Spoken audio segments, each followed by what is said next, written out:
Okay, hey everybody. Oh, I just got my butt in the seat, and this is, you can tell this is a tad disorganized tonight. How about we jump straight to, yay, there's our game, and it's working. Hi, I'm Super Train Station H, autistic gamer and writer, and we're gonna be playing some Pokemon. Yeah, the title screen, or my opening hold screen is a bit interesting. I decided there's more of that Thanksgiving 93 tape, so we're gonna run more of that. But first, I thought, let's play an hour of Pokemon. You didn't hear any music? Alright, that's weird. Okay, do you hear the music now? I know my hold screen music was accidentally silenced. I know exactly what happened already, but you hear the game music now, right?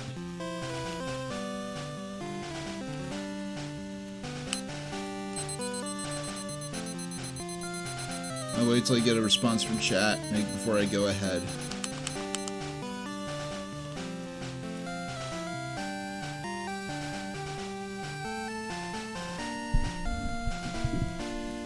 Alright, if you can hear the game music, we're good to go. Alright, so we'll play for maybe an hour. Now, a lot of things are happening at once as to why I was late. One of them, someone called me right before I went live, and it wasn't the kind of call I could ignore. Second, the main reason why, well, first off, I've been home all day. I've had all day to go ahead and do whatever I needed to do to get the stream ready. But until about, because it's like 5:03 EST, until about 10 after 4, which is extremely cutting it close. Hey there, Clackabone chat saying, God gorgeous, happy Saturday. Yeah, it's about time for me to plan some kind of Christmas stream. It'll be something special. Something I haven't done before. Exactly. Along the lines of this Thanksgiving stuff we're having our sort of rollover with. So we're heading north up to Bill's house. We challenged Nugget Bridge. Let's take a look at who we've got in our team. Because I haven't touched the game in... Yeah, it's been a couple of weeks at this point, hasn't it? Yeah, it's been a full fortnight. So, you got Pikachu. Thundershot. Okay. There's this Beedrill have Fury Attack, Poison Sting, String Shot, Focus Energy. Spearow has Pet Growl, Leer, and Fury Attack. Nidorino has Tackle, Horn Attack, Leer, and Poison Sting. Charmeleon, recently evolved, has Scratch, Growl, Ember, and Leer. And Jigglypuff has Pound, Sing, and Disable.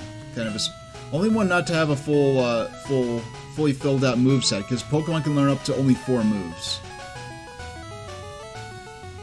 First we have to... Oh gosh, we've already gotten into our first Wilds Pokemon battle. Yeah, these Abras are hard to catch. They're a psychic Pokemon that likes to flee from danger by almost immediately teleporting.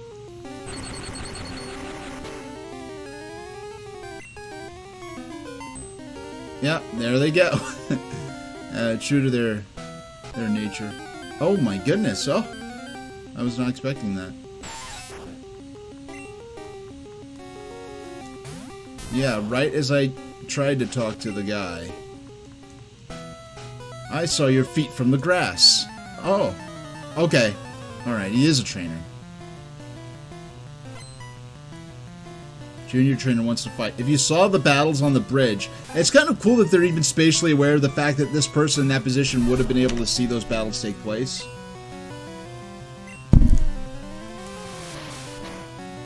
So, yeah, it's pretty... I should have theoretically... Okay, critical hit. Alright, we're good. Getting that quick attack. Well, my quick attack out-quicked the Rattatas, because that's... Rattata's one of their... I mean, quick attack is one of Rattata's more, sort of signature moves, I would almost say. And, hey, he's got a predator and its prey in his team. That's pretty cool.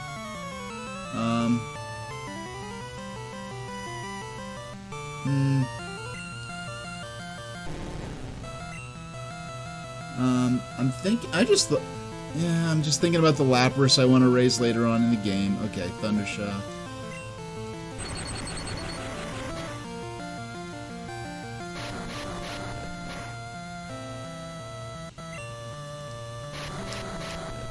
Alright, ongoing attack. The real reason I kept Pikachu out here was so that I could... Oh, come on. They got lucky with this. They're getting lucky with this, okay. Oh, wow. Okay. We're cutting it close there. Okay. Thunder Wave. Nice. Sound effects are muted due to the, Doggone. But on the other hand... Ooh, actually, on the other hand... Yeah, it looks like I'm snarling when I smile. When I physically... When I, like, pinch my lips while I smile... Like, it makes it looks like I'm growling. Okay. We gotta... We wanted to bring up Spearow. At least now they get all the EXP to themselves. Alright.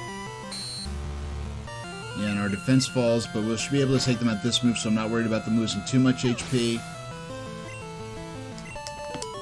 Yeah, so you know, I've been traveling, as I often do, and it turns out that my Postmates app was accidentally set to deliver to a different state, and I'm like, oh, it's my favorite sushi place. Why is it not saying that they're available for delivery? Was there an accident on the freeway? What's going on here? And then I realized, oh, like right before I went live, I'm like, oh, okay, because my intention was to order the food now and hopefully get it before or early, or hopefully before the stream is when. If I delivered when I wanted to, it would have arrived before the stream even began. But instead, I didn't realize until maybe 5 minutes tops before I was to go live, or no, I was already live. It was before I went on camera. That I realized, oh, my Postmates app is still set for the other state I was in at the last time I ordered food. And I had to go ahead and just set to my actual home, where I live now. And now I'm no longer like, 500 plus miles out of range. And so now I order the food. When they knock, well, I mean, I'll get a text from reception, and I'll have to run downstairs real quick and get it, the food. But then I'll be able to, I'll just keep it on the counter, because it's all cold type sushi. Well, actually, I did order dumplings that are kept cold. Oh boy. Alright, I know given the context of this message, Kalaka Boy, me approving this is within the spirit of what I believe in good faith to not be offensive, but we're potentially flirting with the limits of what Twitch's terms of service would allow me to tolerate. But I understand the context. But, well, I know there's something similar. Back when I was in college, there was, I don't know if it was just a fad or a local thing or a more nationwide thing that's come and gone or is still a thing, but something called a walking taco, where people would take a bag of Doritos and put the meat, the sour cream, and some shredded cheese and some lettuce and mix it up and just eat it with like a spoon or a fork. Yeah, but I hope, because what reminded me of that was the Doritos. The closest thing to that, especially given the cultural connotation, is, have you ever heard of or enjoyed a potato chip sandwich, Kalaka Boy? I want to catch this Oddish. I'm going to try to catch it. There's no real advantage to me using any particular Pokemon, since whichever Pokemon I use... Yeah, the Flying type move was super effective, but they're only a level apart, so I did not, was not too worried about... Now we'll switch to Jigglypuff. Have them put it to sleep. Alright, so yeah. Yeah, so I make my potato chip sandwiches. I only use olive oil mayonnaise. Like, non-olive oil mayonnaise is, like, gross to me. At this point, I'm like regular, like olive oil mayonnaise is so nice to me. I don't like the regular one anymore. The regular one just tastes like defective. But what I'll do, I only use Utz potato chips, which is hard to get in different regions. For a while where I was living, it was very difficult to get Utz potato chips. And the frustrating thing is, when you buy an individual bag of potato chips, you have to buy a bag that's smaller than like the party size bag, but bigger than what would be reasonable for a single person in a single sitting. To buy the bags of Utz potato chips that are reasonable serving for one person, I have to buy like a pack with like a dozen, and that's more potato chips than I normally eat in a month. Now, okay, sing. Hold on.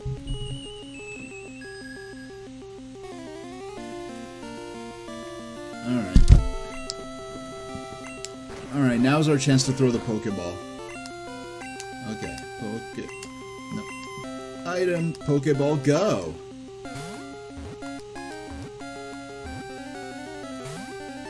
Doggone. Okay. Very close. As close as it gets.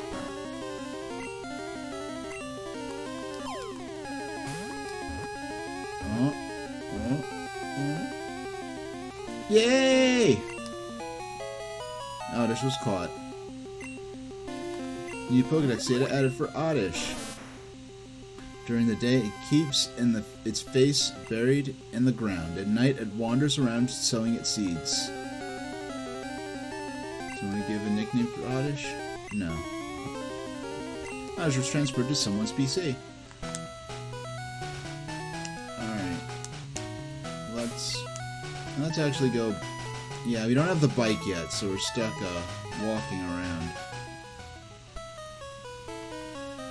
Which, when you're doing shuttle runs back to the Pokemon Center, can seem excruciating. Welcome to our Pokemon Center. We heal your Pokemon back to perfect health. Heal. So, I've got our... Oh, Clagboy's saying Clagboy's saying they felt hesitant typing out the name of the casserole. Yeah, I don't blame you one bit, because, it made me, I had to whitelist something that, coming from someone else in a different context, I perhaps might not approve of, and perhaps might, actually, not just time out, but ban someone for, but given the context. And when you explained what the ingredients in the casserole was, it kind of explained the context a bit, though, even though I personally would have called it something else, but, you know. And I wonder if the person who named that might have maybe had a mix of different backgrounds. Let's see what TM45 teaches. Huh. Boot it up at TM contain Thunder Wave. Yeah, we already have an electric Pokemon that has Thunder Wave, so we don't need to teach it. We don't need to use that. You know, I just realized, I never realized before that this is the first time in my life that I've noticed that there are multiple, I guess, heights for these ledges. Like this one, judging by the thicker outline, is supposed to be higher. Like I always thought these were supposed to be weird little fences that you could jump over only from one direction, but they're actually supposed to represent some three-dimensional depth where it's like, oh, there, I've just climbed on top of this ledge and now I've hopped back down. But let's save. Because I have not saved since catching that Oddish. And that 10 hours, 25 minutes is real. That's our actual in-game time. I make sure, like, generally to quit out of the game. Just one encounter in this grass, then we'll actually go and battle some Pokemon. Pokemon trainers, not some actual... Yeah, Wild Kakuna. It's level 9, we're level 15. It's free EXP, because Wild Kakunas and Weedles do not know any damage-dealing attacks. So, and we have a Flying-type move. It's super effective. Kakuna fainted.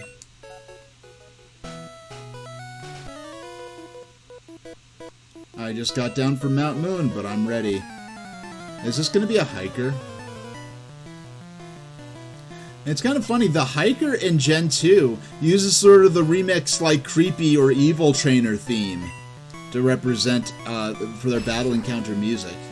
Because a lot of these, most NPC trainers have a sort of theme that's sort of meant to, I guess, embody the spirit or the attitude of the encounter.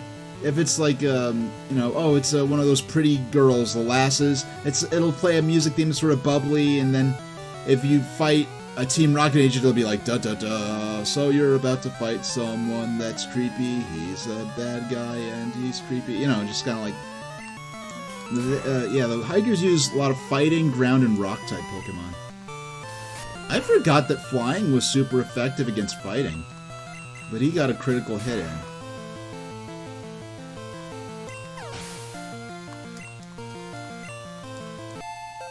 Nice. Okay.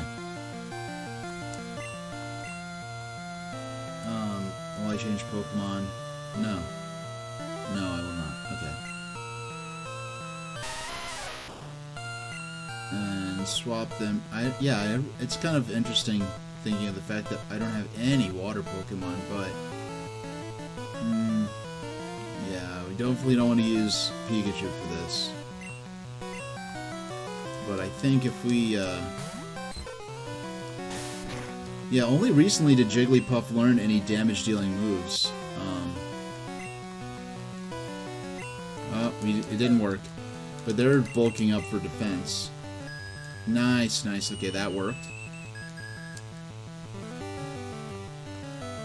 Enemy Geodude fell asleep. Alright, let's beat up on him now. Oh, okay, that's... Yeah, it's not gonna do much. We're gonna need another strategy. Okay. Yeah, not having any... Honestly, I think using Ember from Charmeleon is gonna be one of the better moves we have at our disposal right now. Why? You know what? I need to be... I just realized I'm under the wrong category. It's like...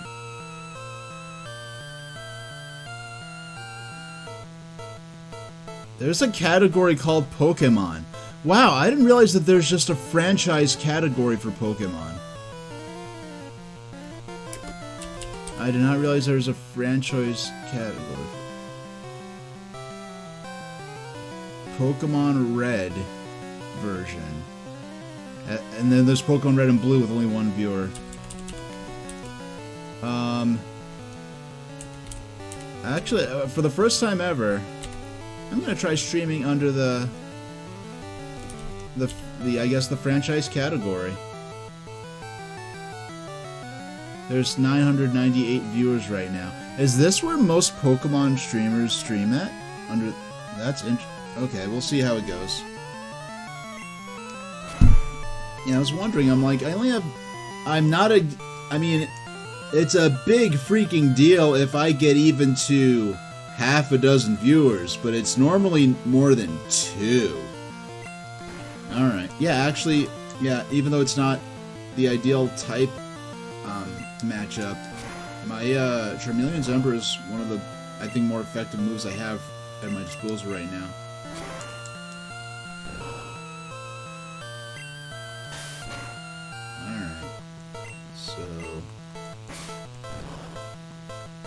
Oh, gosh, only 2 HP? Jeez. Trying to save some HP on the, on Ember. I mean, some PP on Ember. That's PP is how many times you could use a move.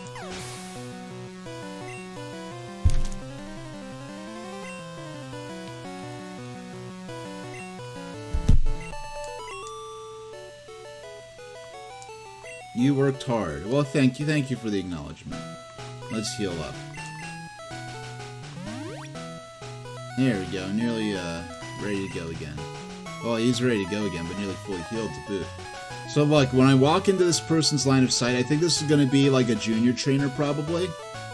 Which is, the junior trainer is intended to be a Boy Scout, but you know, they couldn't use the word Boy Scout in, you know, in the English-speaking world without having copyright problems or trademark problems. So we'll hear the music that... Oh, there we go.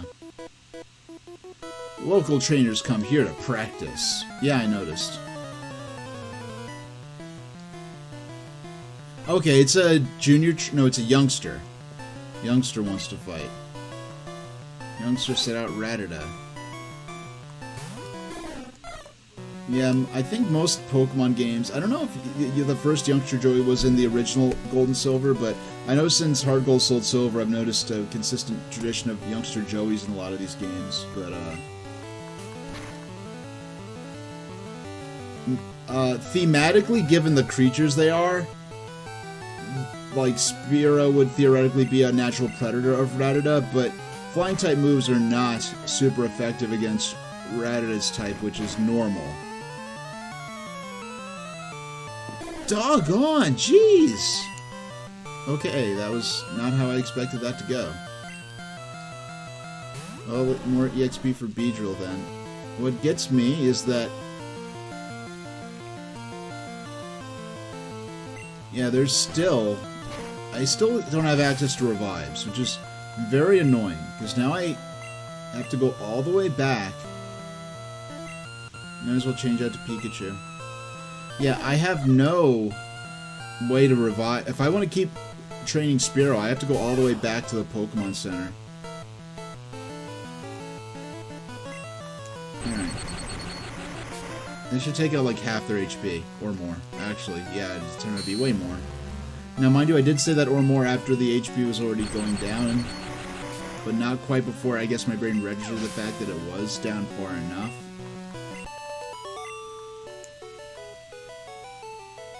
You're decent.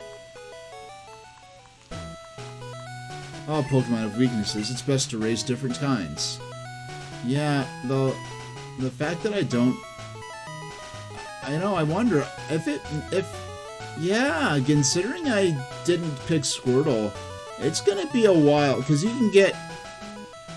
Yeah, I would guess Bulbasaur is the only element type of the 3 starters you get at the beginning of the game that you actually do have access to relatively early, because you have the opportunity to catch Bellsprout or Oddish in the field I just left. But for fire types and water types, it's going to be a while to come before you have the chance to catch either of those.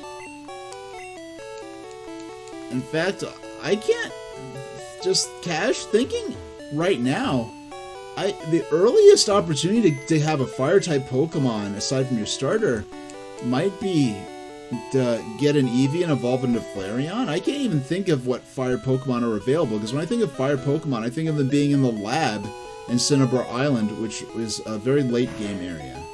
Let's buy a few potions, so we're not so shy about using them. Actually, we only have... Yeah, spent almost all our doggone money on these. Okay. And I have to walk all the way back to the route up north.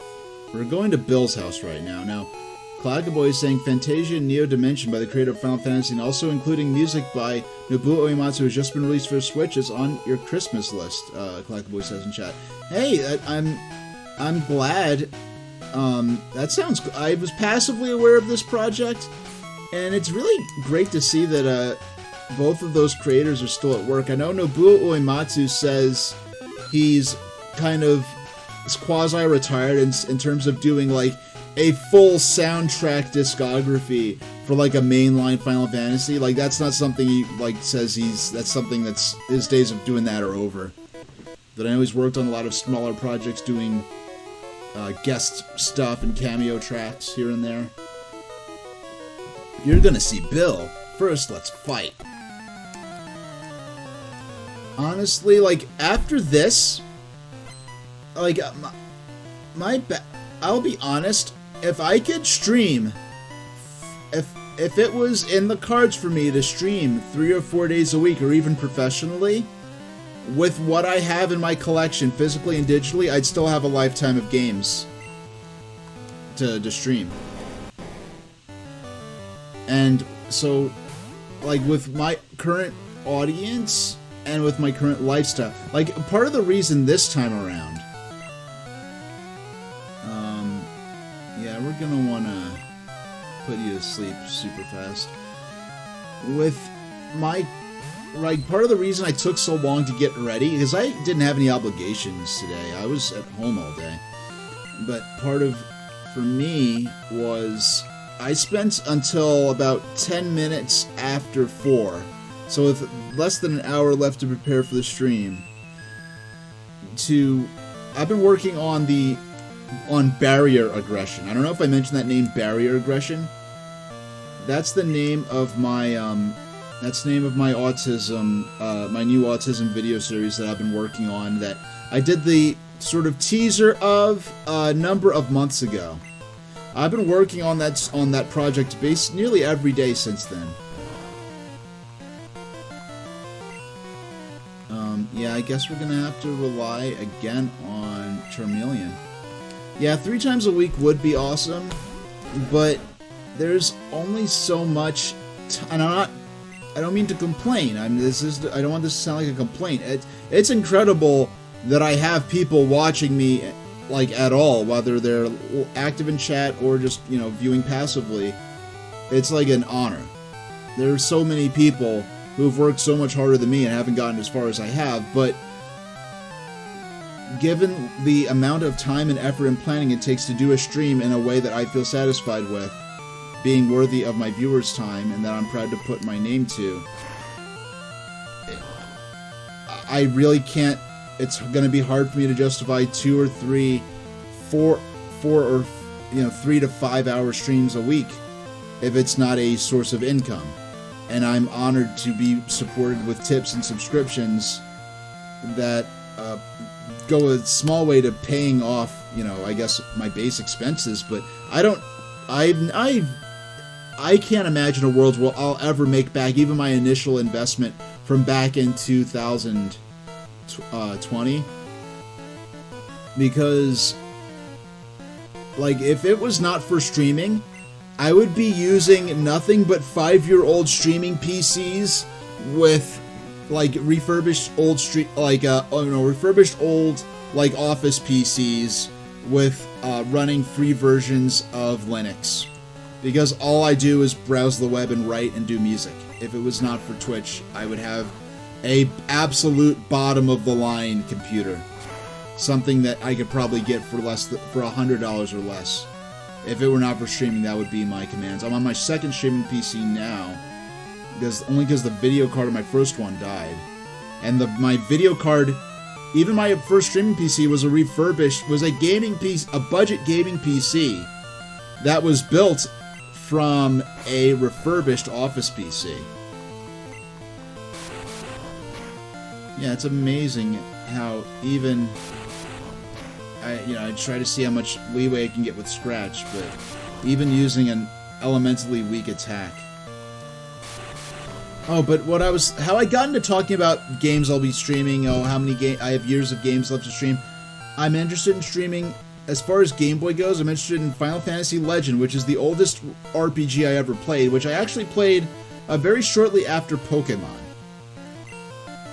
Oh, doggone, I meant to switch to an actually effective attack.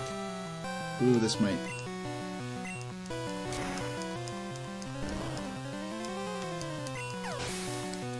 Enemy Onyx Fainted Spear got 130, Charmeleon gained 130, Jigglypuff gained 130, so it's split 3 ways. You're something. Yeah, he looks like a hiker, but he looks arguably a bit more like a fisherman, if not for the hard hat.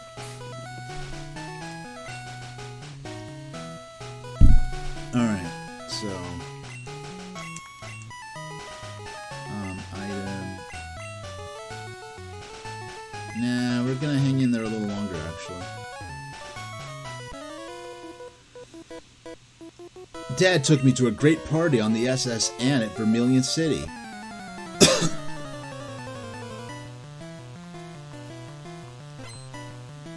You look a little young for a party on board a cruise ship, but whatever.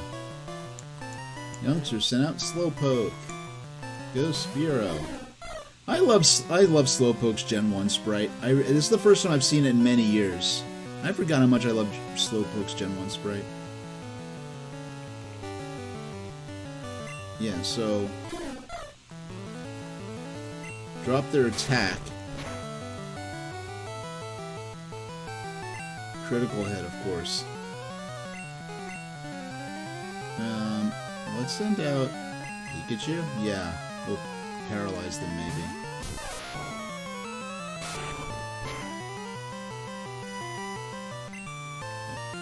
Thunder Wave. Nice, nice, first try. Okay. Enemy Slowpoke's paralyzed and may not be able to attack. Like, the language, I know they're, in terms of the available on-screen, like, letters, like, your character count, they're really struggling to fit these messages in, because it takes more Latin letters to spell a word than compared to the way that Japanese characters work a lot of the time. So it says, it may not attack, makes it sound like the Slowpoke does not have permission to attack and will not.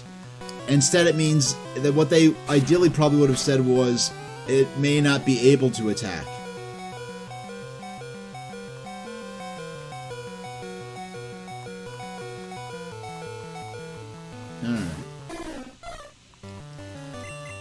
Alright, fully paralyzed. Nice, so... okay, hopefully get some decent... Yeah, keep going, keep going. Hit 3 times, still fully paralyzed. This should take them out. There we go. Slowpoke fainted. Pikachu grew to level 17. Age-defeated youngster. I'm not mad. His sprite looks like it, but his sprite always looks like that. Alright. We're not... yeah, I'm not so worried about giving a potion to Pikachu, because now that they're level 17, they're not really a priority for training to me. But we will save right here. So in about a half hour, I'm going to try to see... I'm going to have to unplug my... because I'm using the setup from last week, so I'm going to have to unplug... hold on, I have to check... I want to check my Postmates order real quick.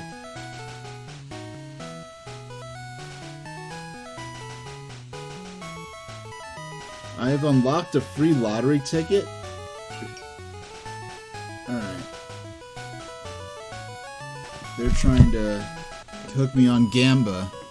And this is not a Gamba stream. Hi, my boyfriend is cool. Yeah, that's definitely a Lass dialogue right there. Lass wants to fight. Lass sent out Nidoran female. No, not Nidoran male, actually.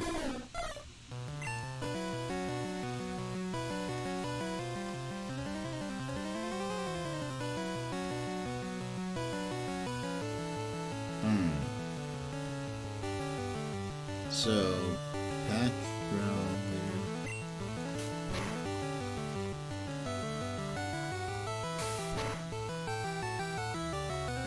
Uh-oh, you got poisoned.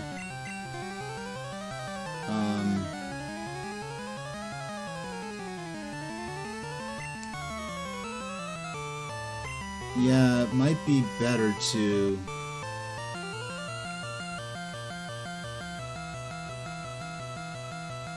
swap out at this point.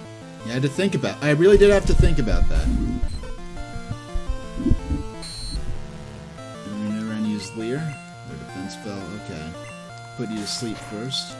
But Nidoran's quicker, so... nice, nice. Put him to sleep easily. Okay.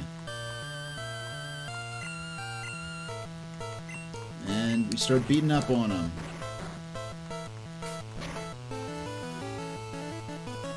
Alright, this next one should take them out.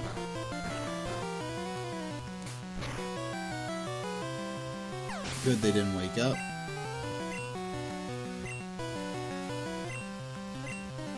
Oh, he has a pair, a male.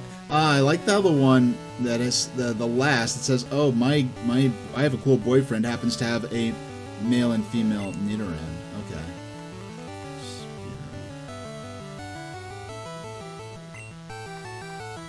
Alright.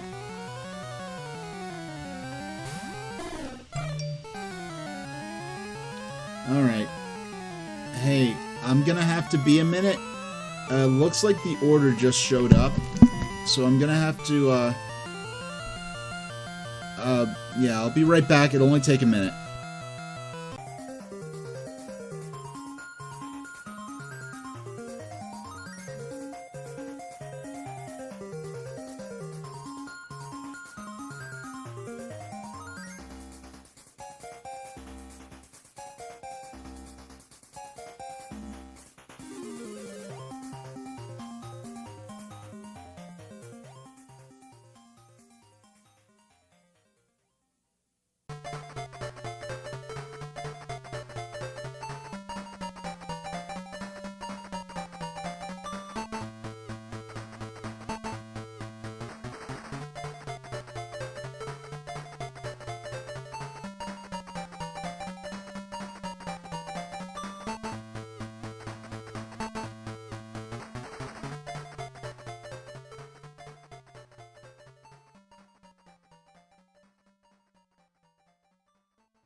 Alright, I'm back early.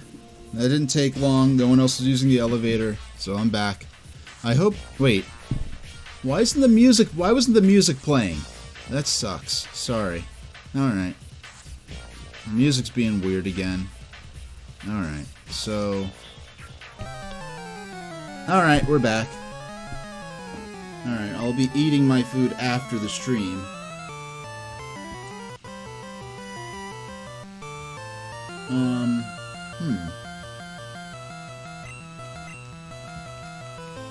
Yeah, we want to switch because Spearow's going to lose HP every single turn, but not while they aren't active.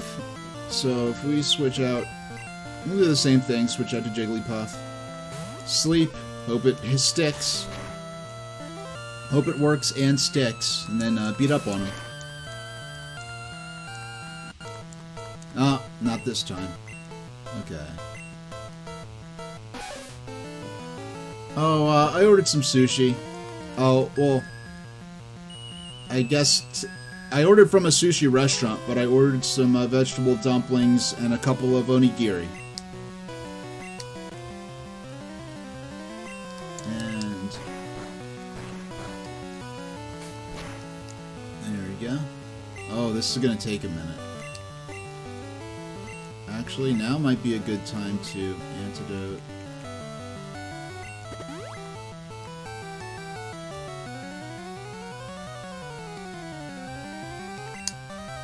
Alright, that's the timer. I don't know if y'all heard that, but that's the timer for the... that I set for my hold screen, but I was able to get back upstairs quicker than I planned.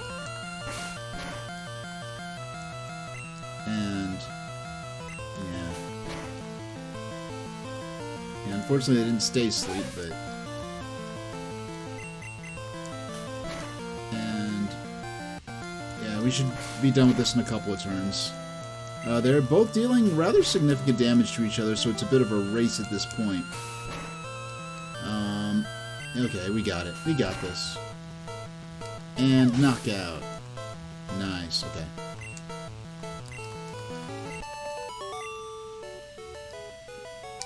I was in bad condition. I wish my guy was as good as you. Okay.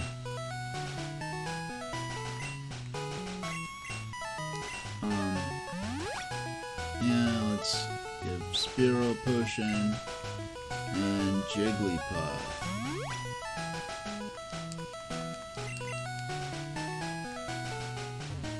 Now, if we go here, there we go. I'm off to see a Pokemon collector at the Cape. Really, it looked like you were just standing there waiting for a 10-year-old boy to show up, but... okay, I said that, and that's a literal matter of fact of what's happening here, but that sounds kind of like nefarious in ways I didn't intend. Because I had to delay a bit for having to pause the stream early to get my food, I should actually... yeah, no, I already added 5 more minutes to the my timer before we switch to the Thanksgiving tape.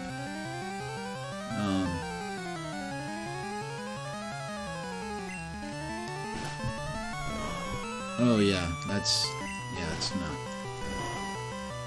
It's worth a try, but this is going to deal a lot more damage than I dealt to them. Let's switch out to...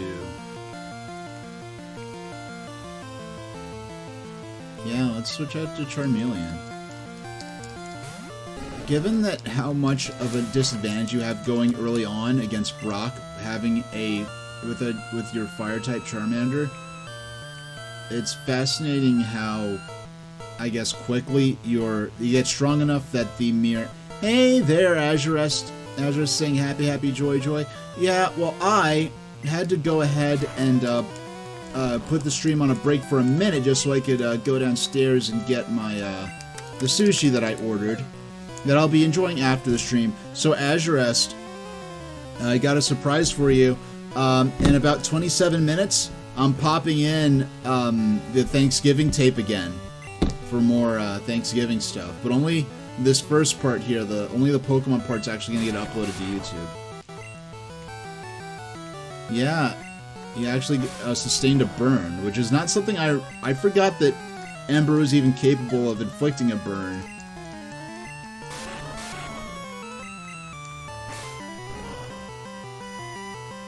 Yeah, there's no reason to do that. I don't want to use up all my PP for...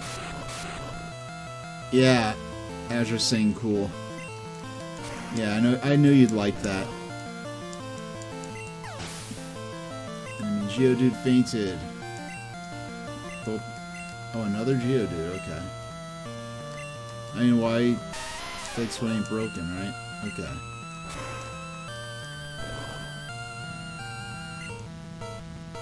Oh, they sustained a burn again.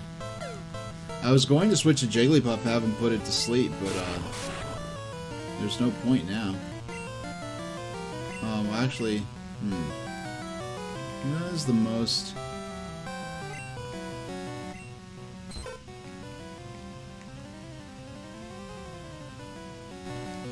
Actually, disable might be...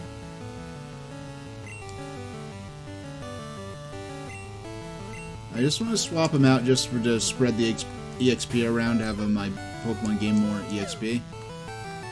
But in terms of... because at this point, these types of trainers very rarely, if never, use items, so... Yeah, there's something similar to disable where you actually get to... Oh, gosh. That's not... I was hoping the damage dealing move would be the one to get disabled, but that's not how it turned out. There's another move similar to disable that actually lets you choose which move will be of the enemy Pokemon will be temporarily unavailable. Alright, Geodude just lost his government check, and we'll use Ember. No matter how many, the EXP total will be evenly split between each Pokemon that appears on the field during the battle. It's not like if one Pokemon contributes more to the fight, that Pokemon will get the most EXP. So I can just swap them out, swap out the one I want to get EXP, swap back, and they'll benefit from the battle equally. Even if they couldn't necessarily stand on their own or contribute to the battle in a useful way. Oh wow, they both got level 17. Okay, great.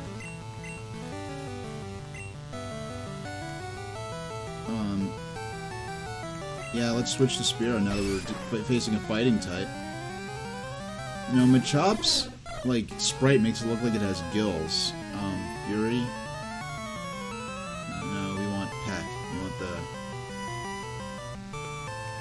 Actually, we'll lower their defense first. With Leer. They use Karate Chop. Oh, we're flirting with the limits of our...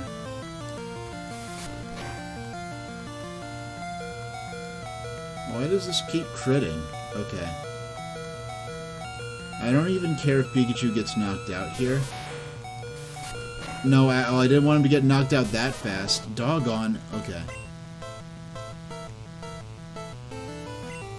Alright, I'll have Beedrill go out.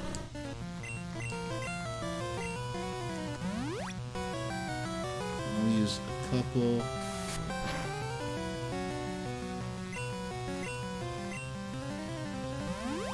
There's no real tactical motivation to switch back to, in terms of leveling up alone.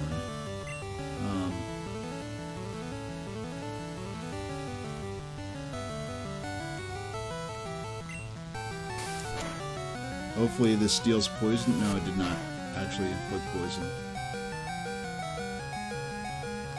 Now I'll switch. Because now I'm at a point where they both can benefit. Now we'll use Peck. You lowered your defense already. Nice. Okay.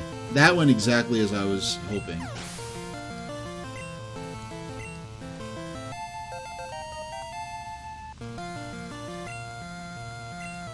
About to use Geodude.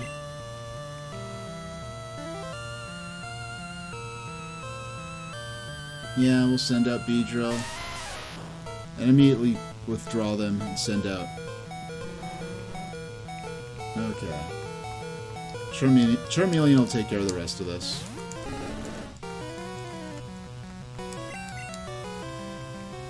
No. Not very effective. Yeah, you know, if the Postmates app actually just explicitly said, oh, it's out of range, then it wouldn't have been an issue. Like the restaurants I was trying to order from, then I would have figured out what was going on. I just thought that based on my GPS coordinates that it would update to whatever restaurants were local, which is, I believe, what it did in the past. Why do I keep trying to... I want it, like... I want... Ember is the only damage-dealing Fire-type move that Charmeleon has, so I keep trying to use it sparingly, but I'm like, yeah, Scratch does not put a scratch on these Geodudes and Onyxes and the like, so... You got me. The collector has many rare kinds of Pokemon. Okay. I'm a cool guy. I've got a girlfriend. Yeah, I'm sure that your subreddit must be proud of you.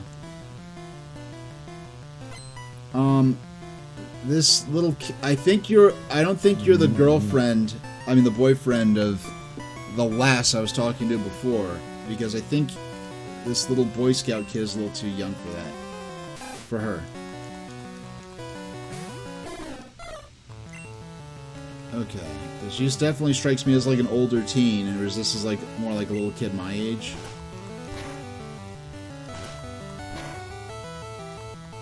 Hit the enemy twice.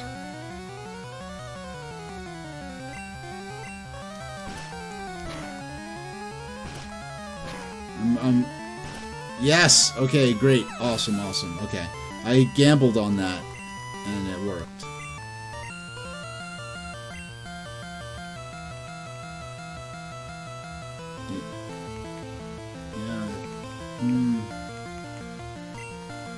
I'll preemptively send out Beedrill again, and basically immediately withdraw them out in favor of Jigglypuff.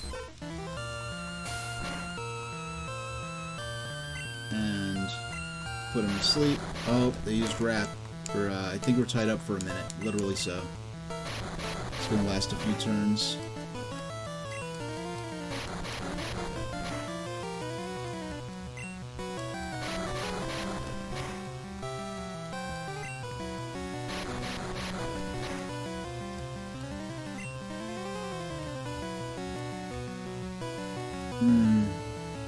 We'll try again. I know our defense dropped. Okay. Nice, nice. This is more what we wanted last time around.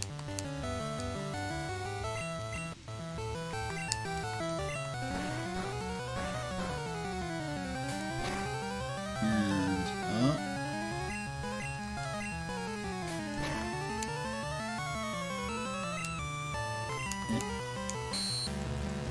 I know it didn't last long, but... And we're good.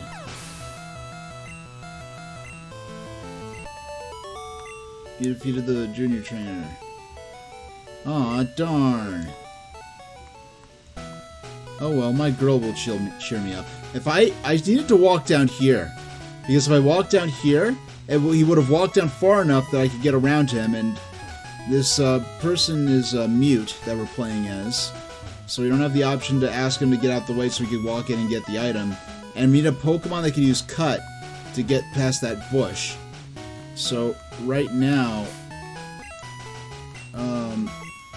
yeah, I think...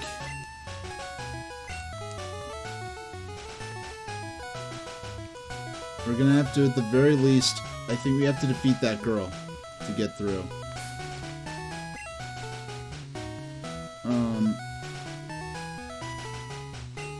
Yeah, I'm gonna... in terms of money savings, we'll get ahead on this. But I've elected to walk all the way back down to the Pokemon Center in Cerulean City, rather than make another attempt. And rather than use up all those potions, which will cost money that, long term, this is going to save us time. In terms of like dividends, but in the immediacy, we've lost some time on this. We might as well buy a couple more potions since we're down here, though. With the money we earned from defeating the trainers that we spent this whole stream battling.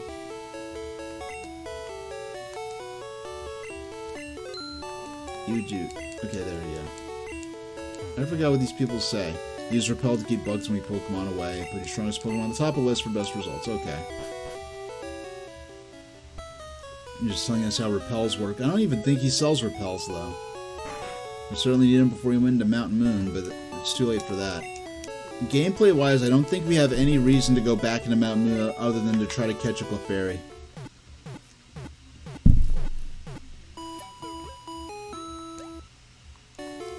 Thank you. Your Pokemon are fighting fit. We hope to see you again. If we keep both the Nidorino and the Jigglypuff, and want to evolve them, we're going to need to find at least one more Moonstone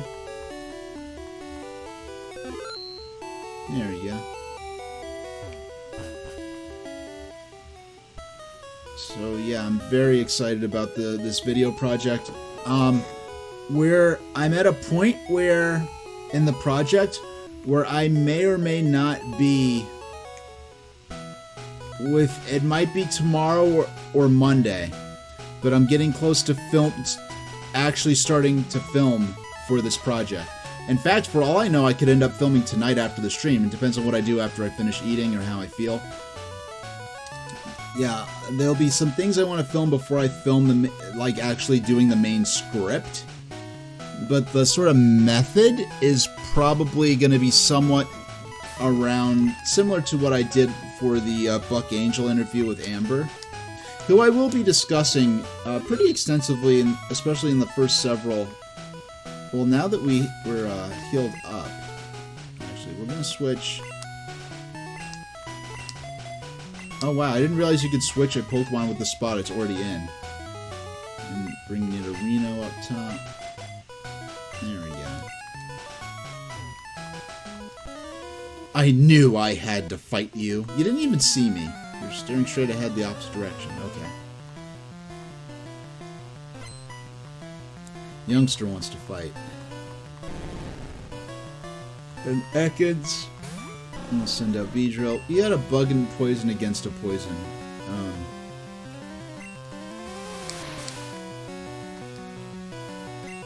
So I'll use that attack for the first time. I mean, I haven't used Focus Energy yet. No, it failed. Oh, it is only. Can he only use it once? Alright.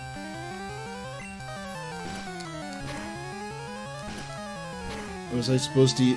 do I only use it once, and then... I use Focus Energy just once, and then unleash it the next turn? Is that how it works? Okay. Or I don't know if it's failing, or if it's just you only use it once for battle. Yeah, I need to read up on how some of these attacks work.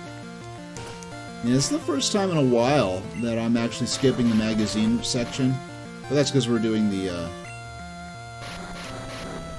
other section later that I talked about. Alright, we're like entwined.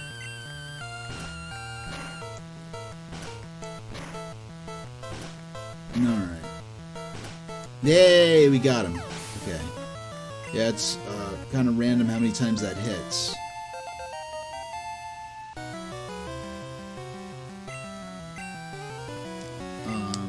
Yes, we're gonna send out Nidorino versus Sandshrew. This Sandshrew sprite is cute, but is this the first time we battled with Nidorino? I feel like I'm not used to seeing Nidorino's bat sprite. The sprite of this Sandshrew is cute, but it is not at all on model to me with how I actually expect a Sandshrew to look.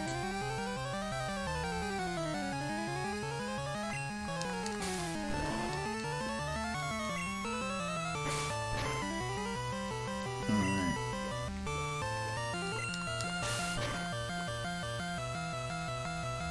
Yeah, so Sand attack. Our accuracy is going to fall. We might miss our attacks more often.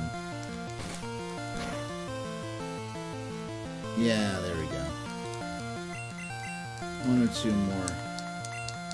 And after this, we only have that lass, I believe, that's in front of the Bill's house itself.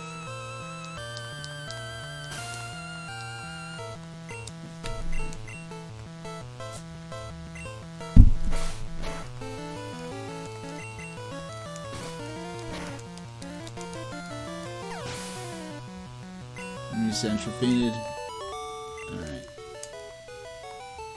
I knew I'd lose, too. If your Pokemon gets confused or falls asleep, switch it. Yeah. Falling... I think... Yeah, I guess...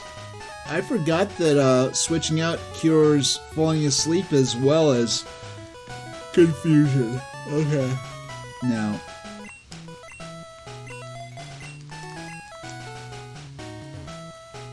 That's, yeah, there's no way you could avoid her. You either have to talk to her intentionally or walk in front of her to trigger the battle. My friend has a cute Pokemon. I'm so jealous. Is this... I think this Pokemon, this is, if I remember correctly, this might be the trainer that says there should be a pink one with a floral pattern, which did not happen until 2011 with Pokemon Black and White.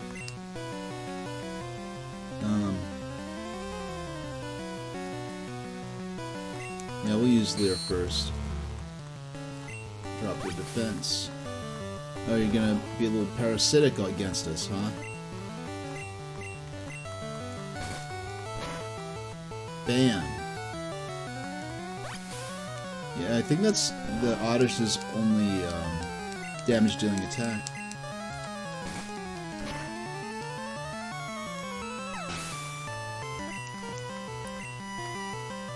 Les about to use Pidgey. Yeah, sure. No, actually.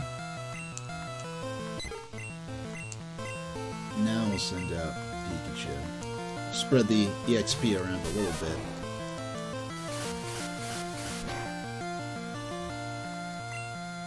And yeah, Thundershock. Pikachu's signature move.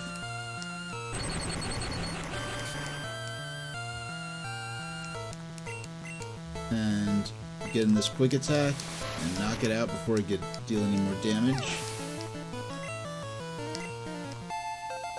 Nice. We're leveling up like crazy in this stream. To use Oddish. Yeah, we'll invite Oddish to our little barbecue with Charmeleon. Here we go. Woo! Enemy Oddish fainted. I'm not so jealous. Got 195 for winning. You came from Mount Moon. May I have a Clefairy? And it's not an in-game trade offer. So because of this is Bill's house here. And because of the grass to this, I think you might be able to actually access this water here. But that area behind Bill's house, the fact that they decided not to make it a solid wall, created a rumor that there was something called Bill's Secret Garden where you could catch Mew. Sea Cottage. Bill lives here. So let's go in. So you have a couple of little test chamber things. I like how he has no kitchen or anything. He just has this little laboratory thing. Teleporter is displayed on the PC monitor. And we have a Pokemon here. Hiya! I'm a Pokemon! What? No, I'm not. Okay. Call me Bill. I'm a true blue Pokemaniac. Hey, what's with that skeptical look? I'm not joshing you. I screwed up an experiment and got combined with a Pokemon. So, how about it? Help me out here? No. You remain in that form forever. No, come on, you gotta help a guy in deep trouble. What do you say, Chief? Please? Okay, alright. Okay, it just automatically says yes for you. When I'm in the teleporter, go to my PC and run the cell separation system. Yeah, in the Pokemon anime, Bill is trapped in a Pokemon costume. Here he's actually like transformed into a Pokemon through a teleportation accident, kind of like a certain famous science fiction movie. Age initiated the transporter's cell separator. This kid is 10 years old.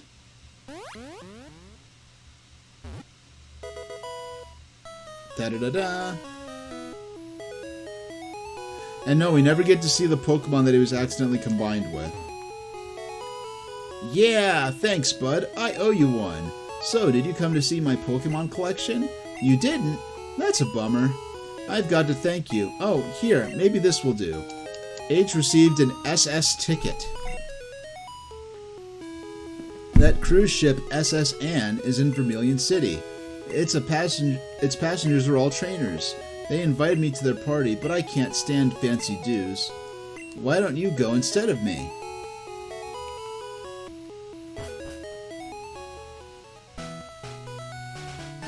Alright. So that is the whole that plot point there. Oh, and let's see, talk to Bill again. Look, bud, just check some of my rare Pokemon on the PC. Okay. Bill's favorite Pokemon list. Ooh, I forgot this was a thing. Eevee. Eevee, Evolution. Flareon. Flame. Jolteon. And Vaporeon.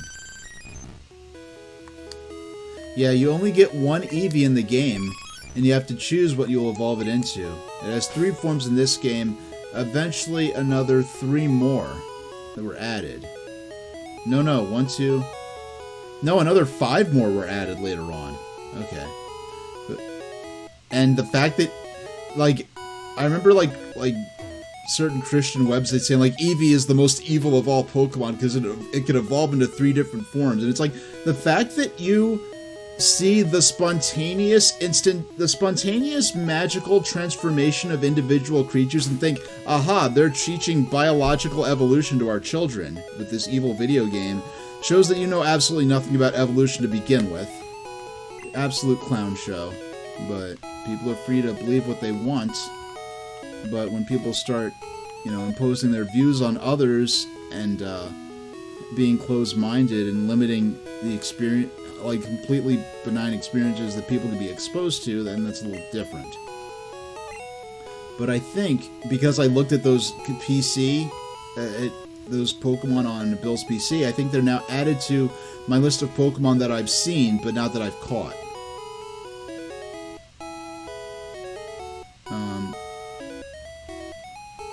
Yep, here we go. Eevee, Vaporeon, Jolteon, Flareon. We've now added them to the list of Pokemon I've seen. You know, eventually, in later Pokemon games, I understand the list of Pokemon you've seen is given a lot more weight. But we're going to go back down to Cerulean City.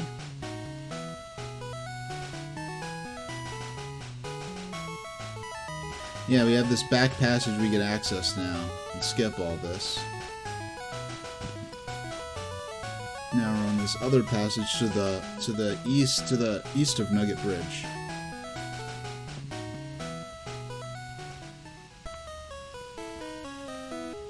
And now the cop that was blocking our exit to this door, the people here were robbed. It's obvious that Team Rocket is behind this most heinous crime. Even our police force has trouble with the Rockets. But because we've... Oh, it looks like there's a Team Rocket agent back there still.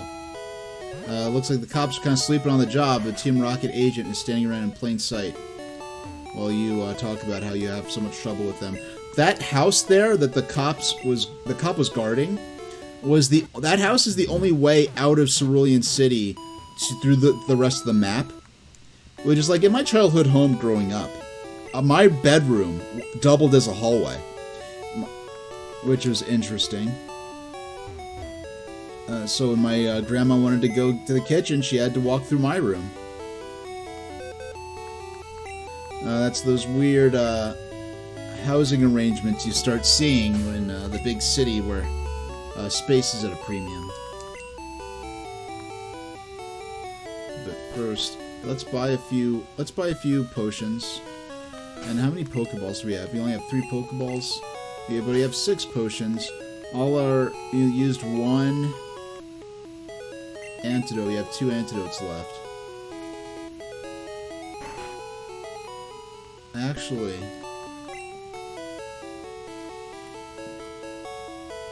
we want to... Yeah, we'll buy 2 Pokeballs.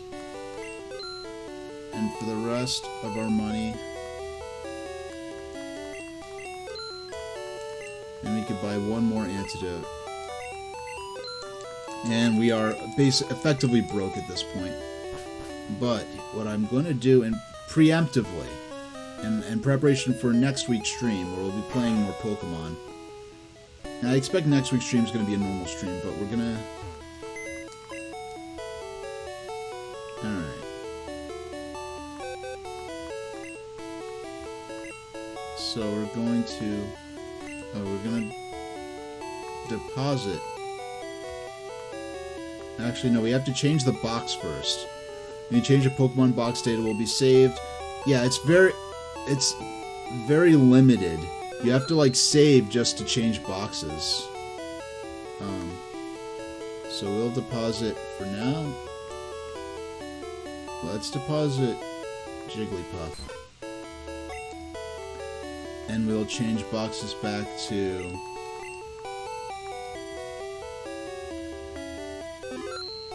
There we go.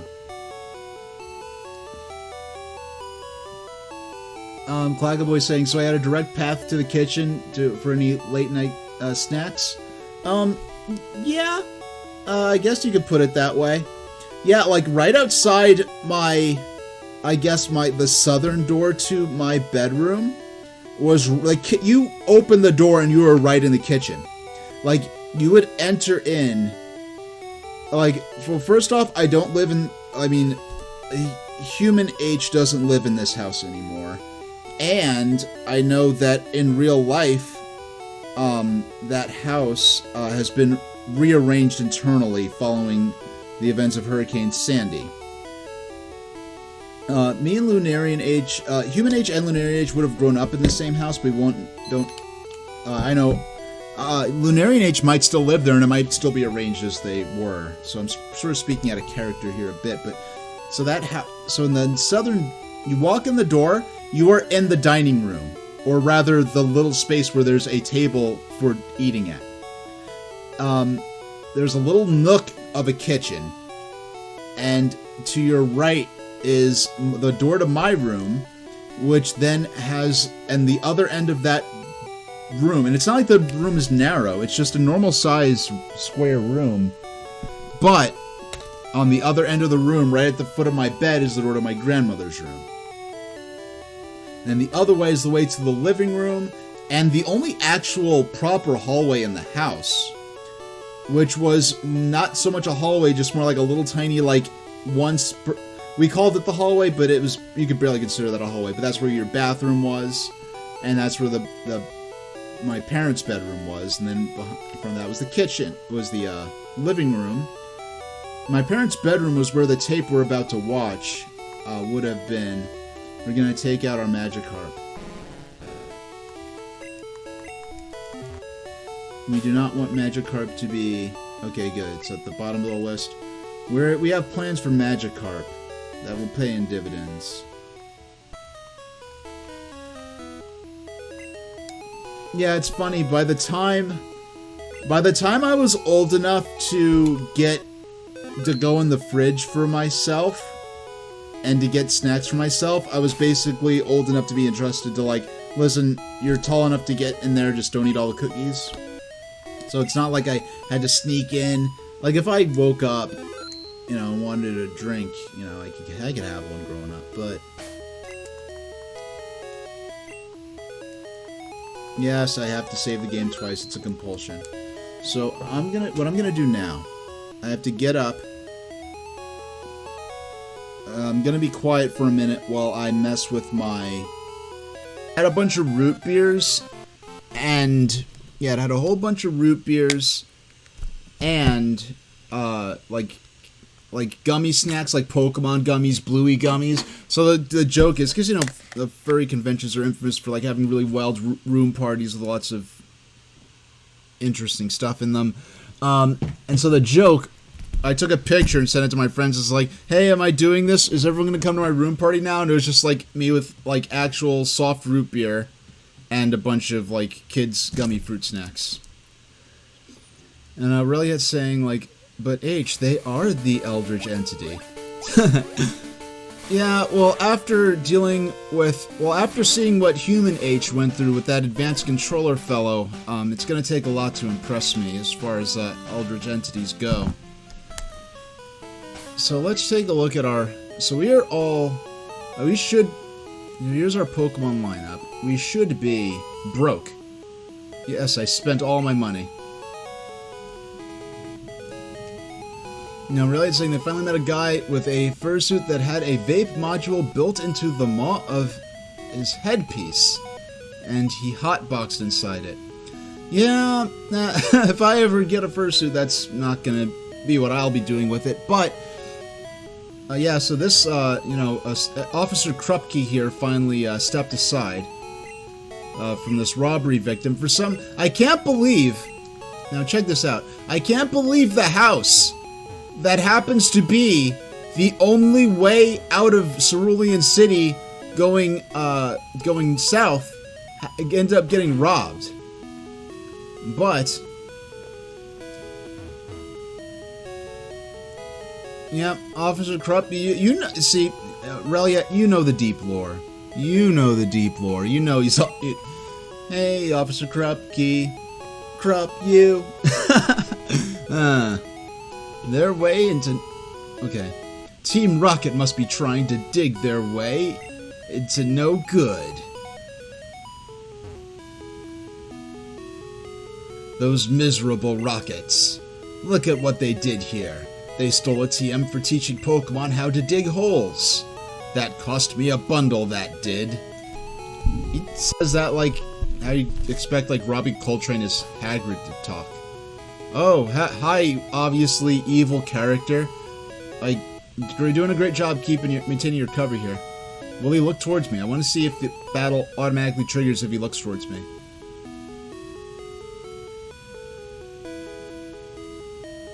Wow, doesn't instantly challenge me.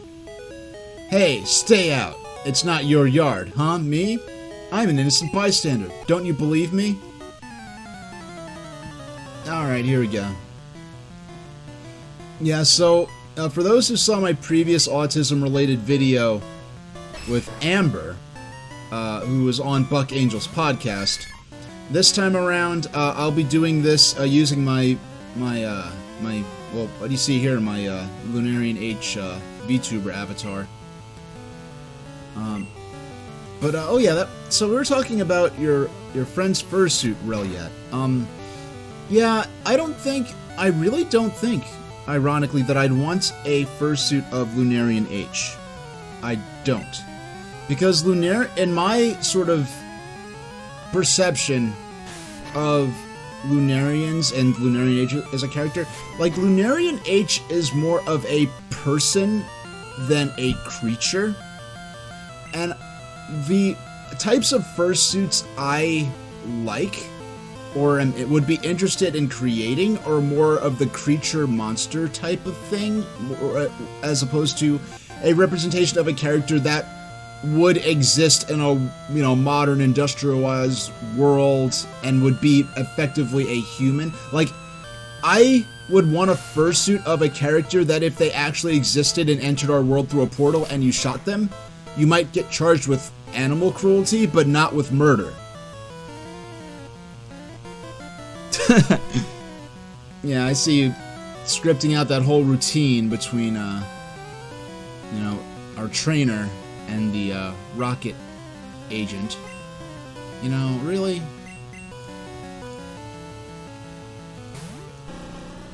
Yeah, actually, grinding might not be such a bad idea. Next week during our Christmas stream. Fury attack. We'll focus energy. Yeah, so I did a viewing using my, it was like post VTuber era, so post like summer of this year. But I basically just did a sort of quick and dirty watch through of the NCSA podcast, where I just commented on it, but I did not. Yeah, I mean, it was like it took like 2 hours to get through. Okay, I knew they were gonna get knocked out, but...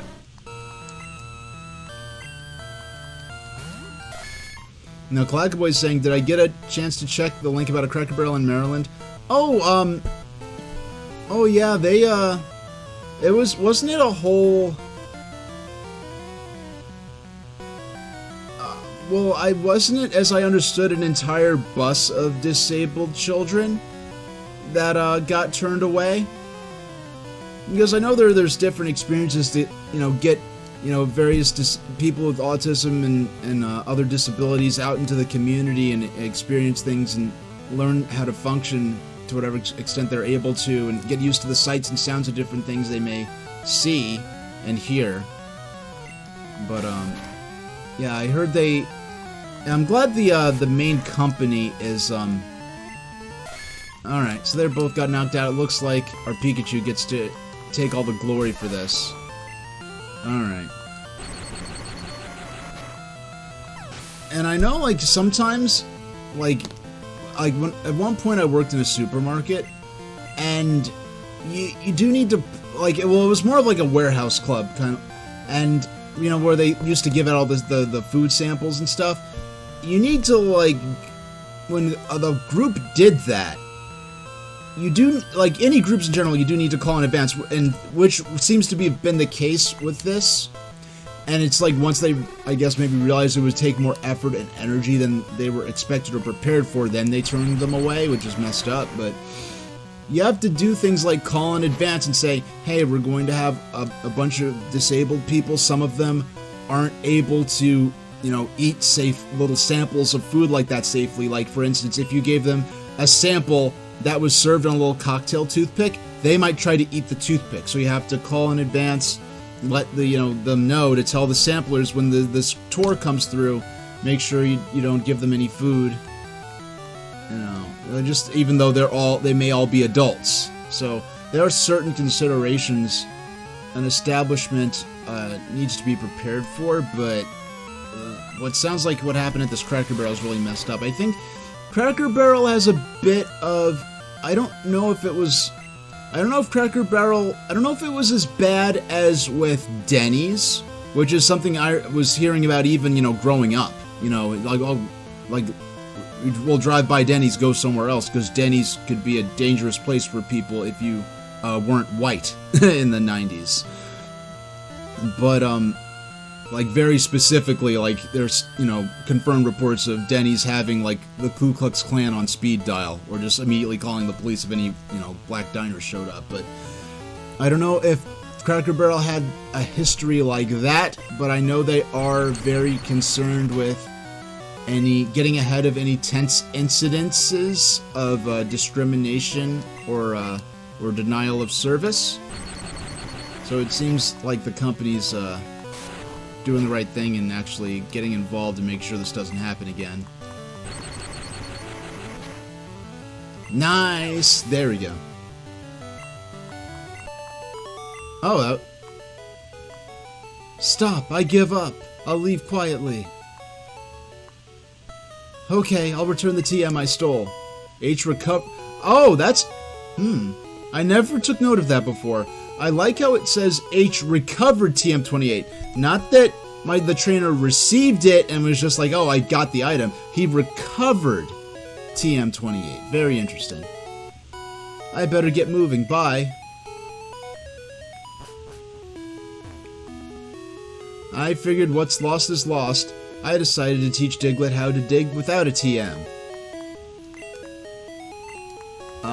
Yeah, that's very interesting. So, Team Rocket must be trying to dig their way into no good. I wonder if they wanted the dig TM so that they could,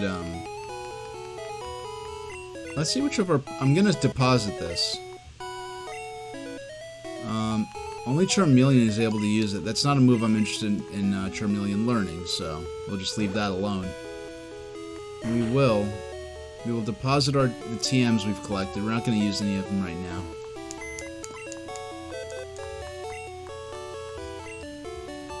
Let's deposit... No, we don't. Oh yeah, we do have our Magikarp on our team. I forgot. I went to the... Bill's PC. Now named... No, before it said someone's PC, now it says Bill's PC. No. No. So we'll deposit TM45. And... TM28.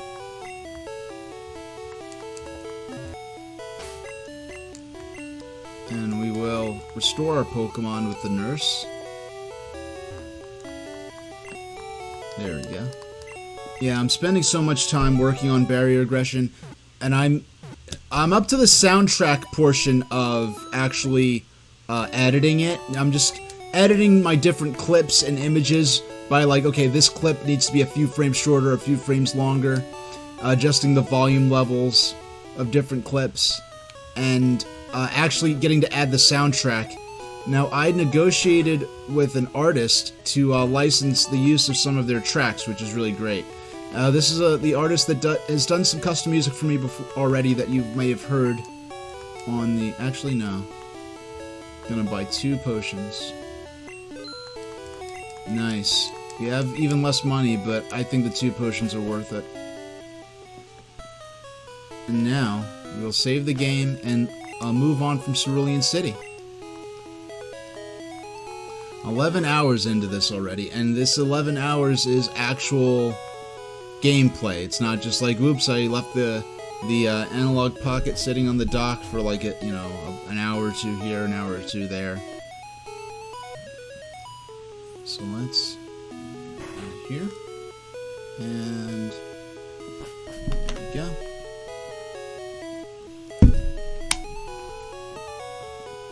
Now, oh, there, I almost went the wrong way. So this way, I can't go... Do we have the town map on us still? Yes, we do. So, the town to the left of our character here... Hold on, I'll go move the cursor back over to him. So I'm on Route 9. To go further east, I need to cut down that bush. Ultimately, we're going to be going east. Right now, we're going to have to go south from Cerulean City. We're going to be crossing underneath Saffron City, the biggest city in the game, to go to Vermilion City, which is far south of here, a port town. So we're going to have to head south.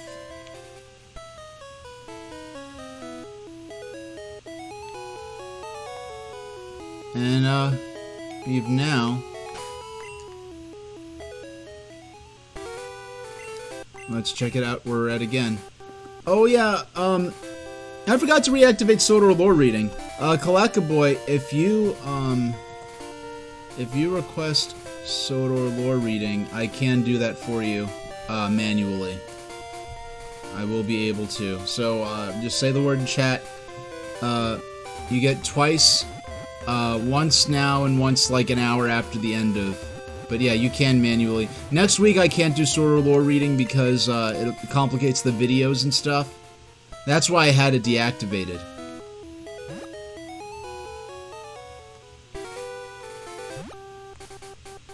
I'm interested in seeing what kind of Pokemon we can encounter in here. I forgot who was around. Oh, an Oddish. Okay, we already got an Oddish. Looks like free EXP. And they're grass and poison, so...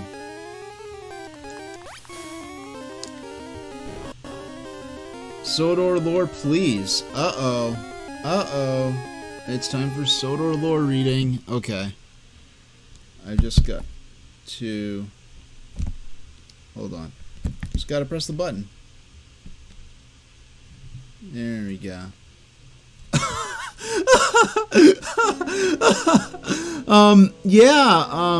I don't think that's Sodor lore, but it's, ironically very fitting. Yeah, this was research for barrier aggression.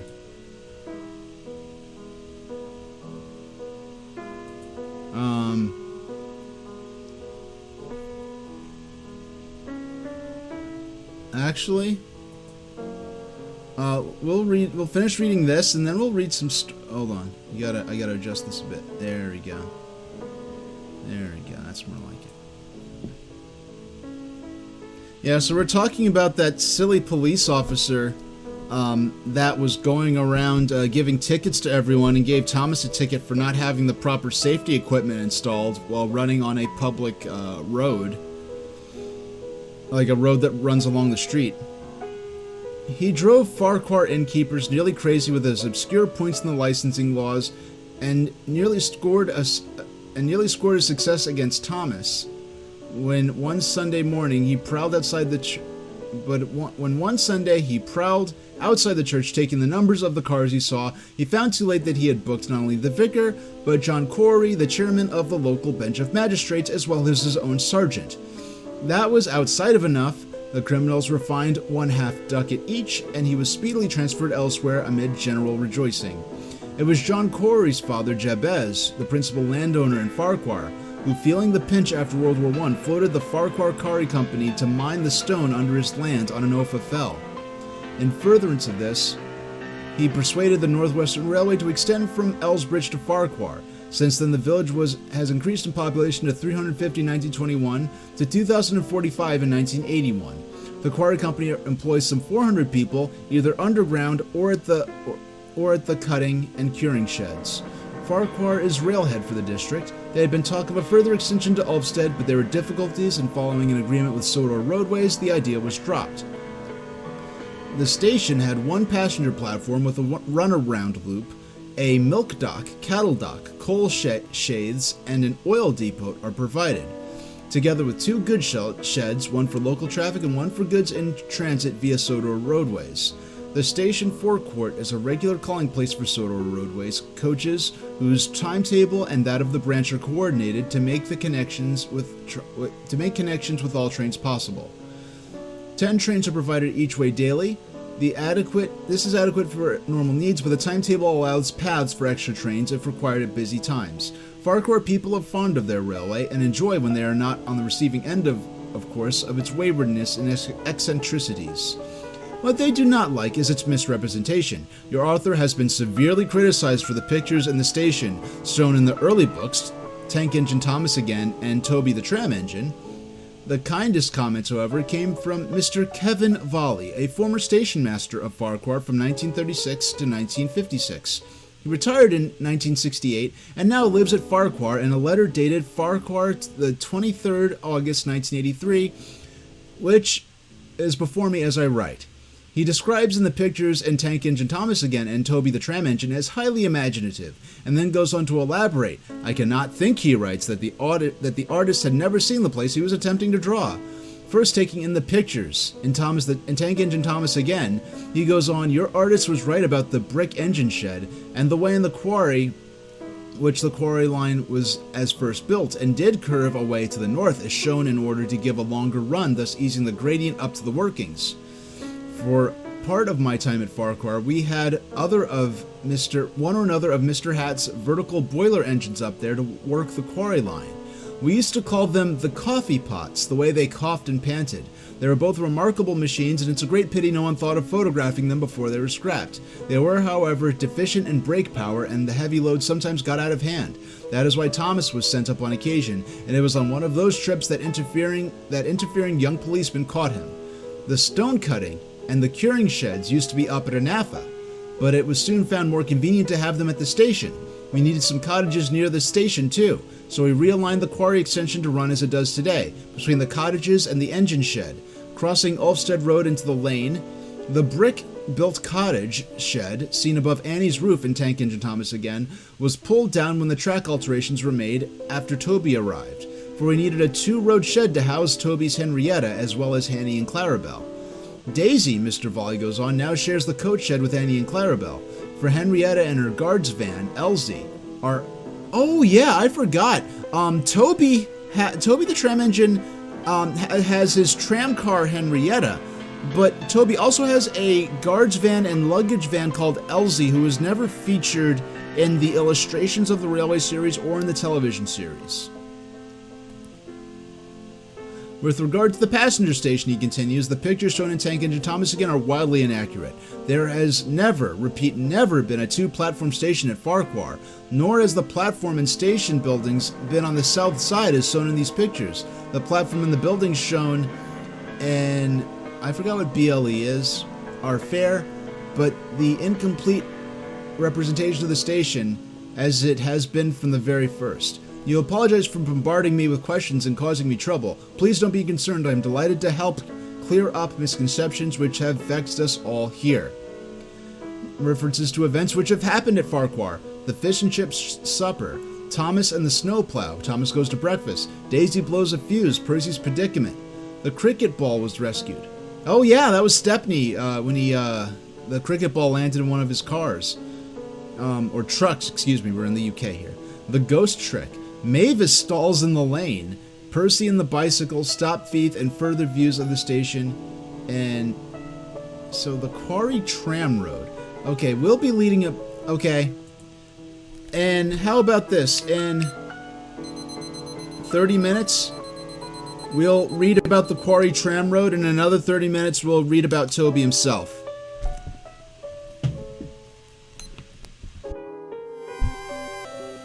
Alright. There we go. So, Kalakaboy, I hope you enjoyed your Sodor lore reading, and if anyone who's unfamiliar with my stream, yes, that everything you just heard was actual legit Thomas the Tank Engine lore. Now, okay.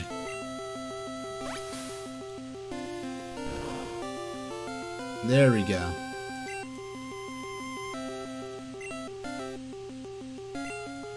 Now,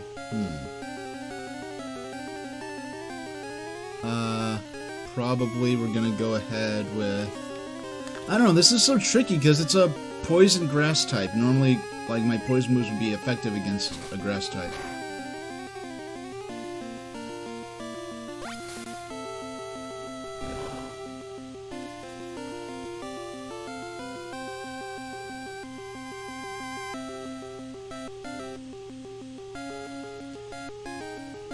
Yes, Reverend Clackaway in chat is asking the author wrote all this lore.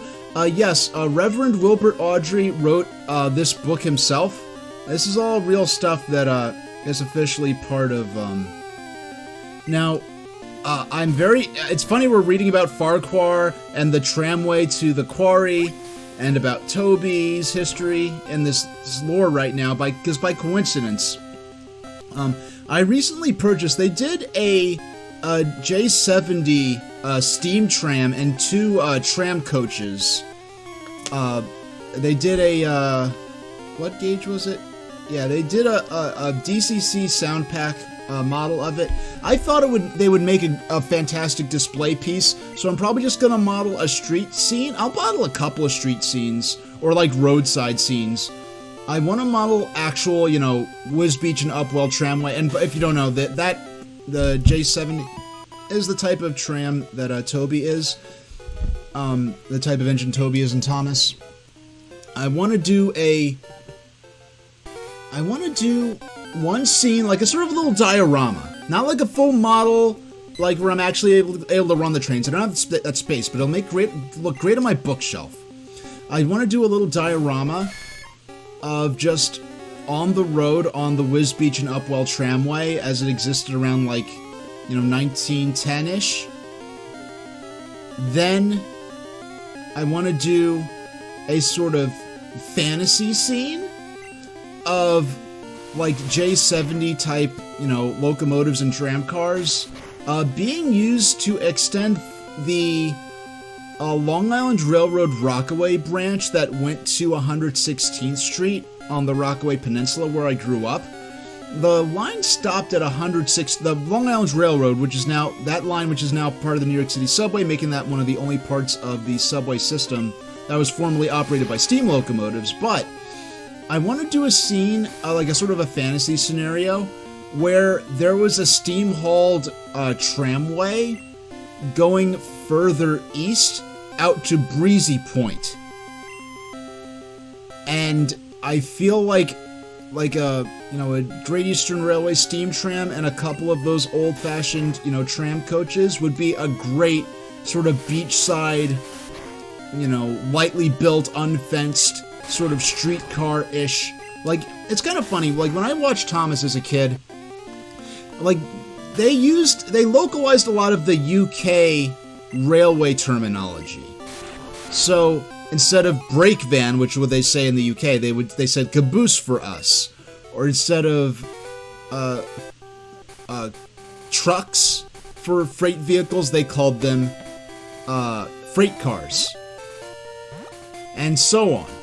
But when it came to Toby the Tram Engine, when they introduced Toby, that was very difficult to localize for a US audience, because a tramway in the specific, or a tram engine in the specific sense of what Toby is, and a tramway in the context of what the old Wisbeach and Upwell tramway is not really something that has an equivalent in, United States railroading so far as I'm aware.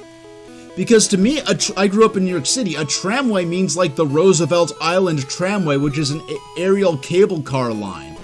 For instance, if you've seen the original, like the 2002 Spider-Man movie, when Green Goblin has like that aerial cable car, that is what we call the Roosevelt Island Tramway.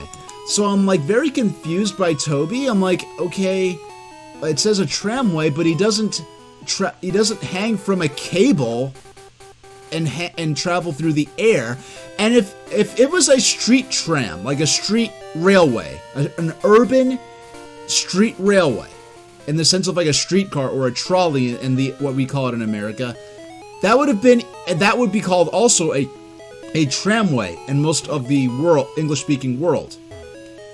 But that would have been easier to translate as streetcar. But when it comes to like the Wisbech and Upwell, like a rural, steam-hauled, partially street-running, unfenced railroad, like that really doesn't exist in America, so they just left it as tramway and tram engine, which is the best job they could have possibly done, honestly. But Clacka Boy is saying they're currently watching the Doctor Who show from the 70s. It would be interesting if there was a Doctor Who Thomas the Tank Engine crossover. Back in the 70s? Sure. Nowadays, I think it's bad enough that Thomas had a crossover with Marvel superheroes. Now, it's kind of funny, like I have sitting on my computer right now, which is an old refurbished office PC, with gaming PC parts in it, I do have a Ertl diecast Toby from the 90s, like Thomas the Tank Engine range, but I don't really, it's funny because I do not have that because I wanted a toy version of Toby. I wanted that because I wanted I wanted a model Great Eastern Railway steam tram that I could stim with and shake in my caged fingers and pace like I do because, autism. But I wanted something cheap that actually, because the cool thing about the old Ertl toys is that they actually, I guess we should change. I think they're in box 2. Yeah, they're in box 2. The Pokemon Eye. I forgot which Pokemon Eye. Okay, it's a Jigglypuff that I'm also. Yeah, the cool thing about the old Ertl Thomas toys is that they actually were reasonably based upon the real life locomotives, whereas the Thomas toys they make now are just total garbage. It's kind of funny. As a kid, I liked Thomas because I already liked trains. As I learned more about the backstory for the real-life railroads and real-life history that inspired Thomas, I appreciated it's kind of like if I was able to go to a parallel universe and I could go to the island of Sodor, I would not want to go to the island of Sodor from the show or even from the book illustrations. I would want to go to the quote-unquote real-life island of Sodor, where the locomotives are just machines and aren't actually anthropomorphized with faces and speak back. Like, now here we have this is the guard booth into Saffron City. Excuse me, I forgot I forgot which way I was going in. So I'm on guard duty. Gee, I'm thirsty though. Oh wait, there, the road's closed. So we're gonna have to get him a drink later, which we do not have the ability to access yet. Now I wonder if the guard has blocked out the city due to the Team Rocket presence in the town, or if they're under the pay of Team Rocket, or what. But so that's this whole route is just this path down here. Now I didn't comment on this before, but I deposited that Magikarp in the daycare. For each step I take in the game world, that Magikarp will gain 1 EXP. So this is an easy way to raise it, because I do intend to build a Sea Serpent team, so a Lapras, maybe a couple of Dragonairs, definitely a Gyarados. I might have to fudge it a bit with a Seadra. Hey, do I have Nidoran Male? Want to trade it for Nidoran female? Oh, I forgot you had the opportunity to trade for a Nidoran female. The male and female Nidorans are more common in the opposing versions of the game between Red and Blue. Now, Azurest in chat was saying that they see a lot of Doctor Who special effects in the Wicked movie. That's not... Now, somewhere around here, there is a... I'm gonna have to explore one step at a time, but somewhere there's an invisible item here you can locate with the item finder. So what this is, apparently, I didn't look much into it, but apparently there are some underground routes like this in certain places in Japan. But yeah, I'm just gonna walk as I keep mashing and hope I run into it. I believe one of these tunnels. Or is it here?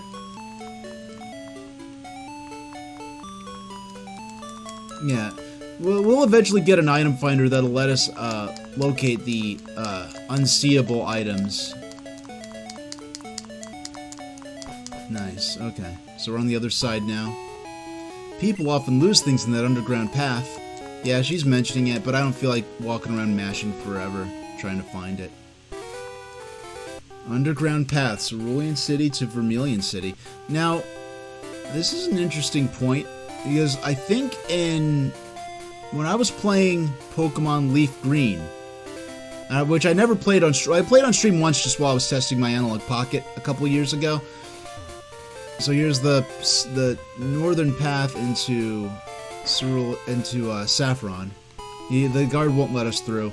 I don't know if he's trying to block people off because there's a Team Rocket takeover going on there. We'll learn about later.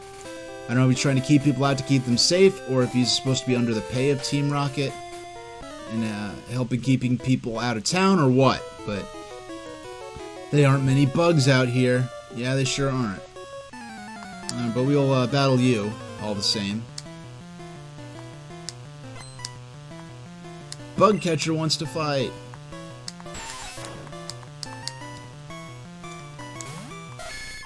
Yeah, I don't feel like whittling away at them with using poison. I'll go straight for my heavy artillery. My fire type Charmeleon has Ember, which is very, very effective. I'll sort out. I'll put my damage dealing moves up top, and my tactical moves down lower. It's super effective. We're probably gonna breeze through this trainer right now.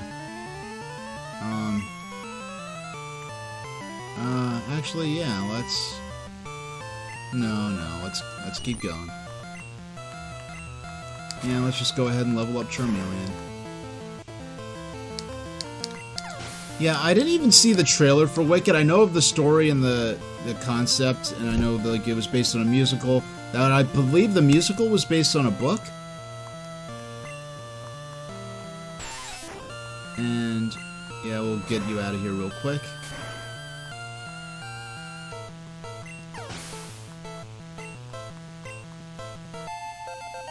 Charmeleon grew to level 18.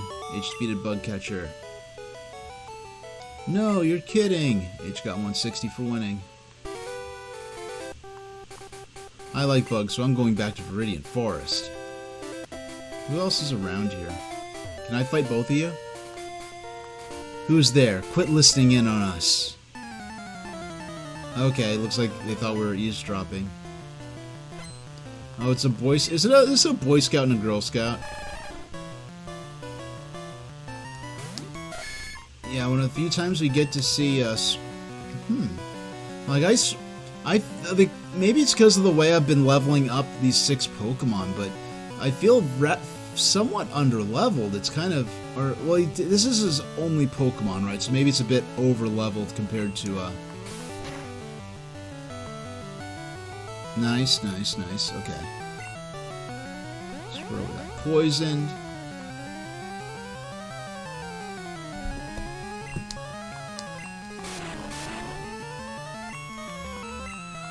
And up. There we go.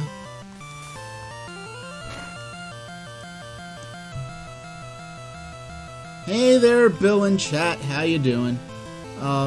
the main news you missed was that I will, the Christmas stream's going to be a week from now. That's the main big news. And it's going to be, some movies and videos. It's going to be fun. No old VHS, but definitely some old, movies. Okay, you know, I guess at the size it is, it took me a second to interpret those, that is a Yoshi. I thought that was like, what is that, like a green circle? Like, oh, it's, okay, that's Yoshi and those are his eyes. Okay, I get it.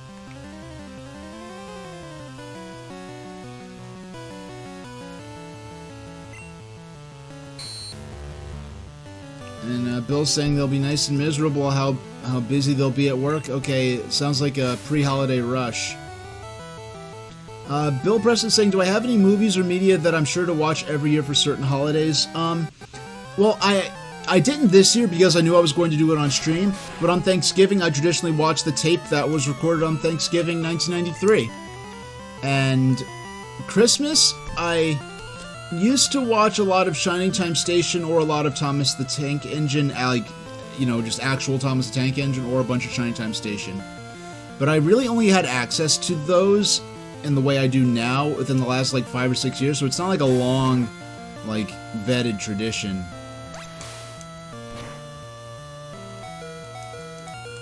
Hey.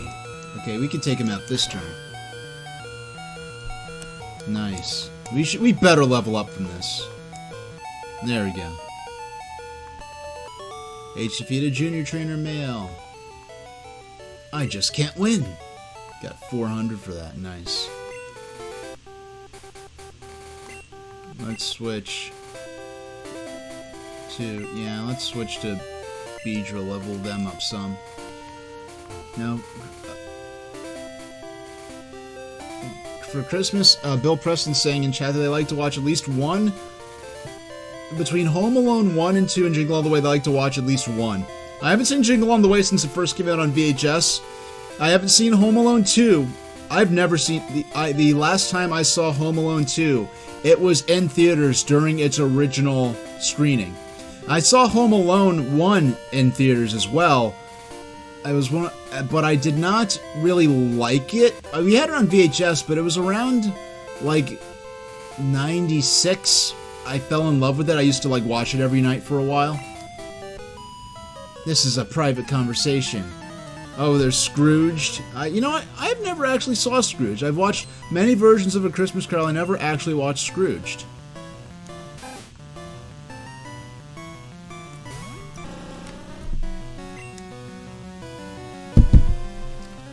So, yeah, we'll go immediately attempt to inflict poison. You're a little... yeah. I'm faster than this Ratata, so I'm not really worried about slowing them down.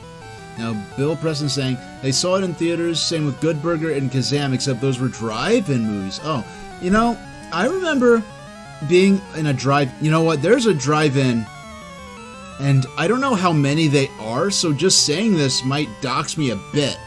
But there's a drive-in within an hour of where I live, and I need to go there. I need to go there while I have the chance.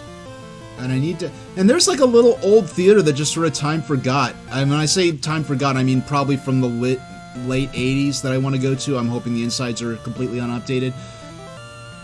But Bill's saying the best movie they ever saw at a theater was Jurassic Park. Oh, yeah, that would have been a heck of a movie to see in drive-in. But I remember being in a drive-in when I was little, and my parents, I forgot what we were actually watching, what we actually went to see.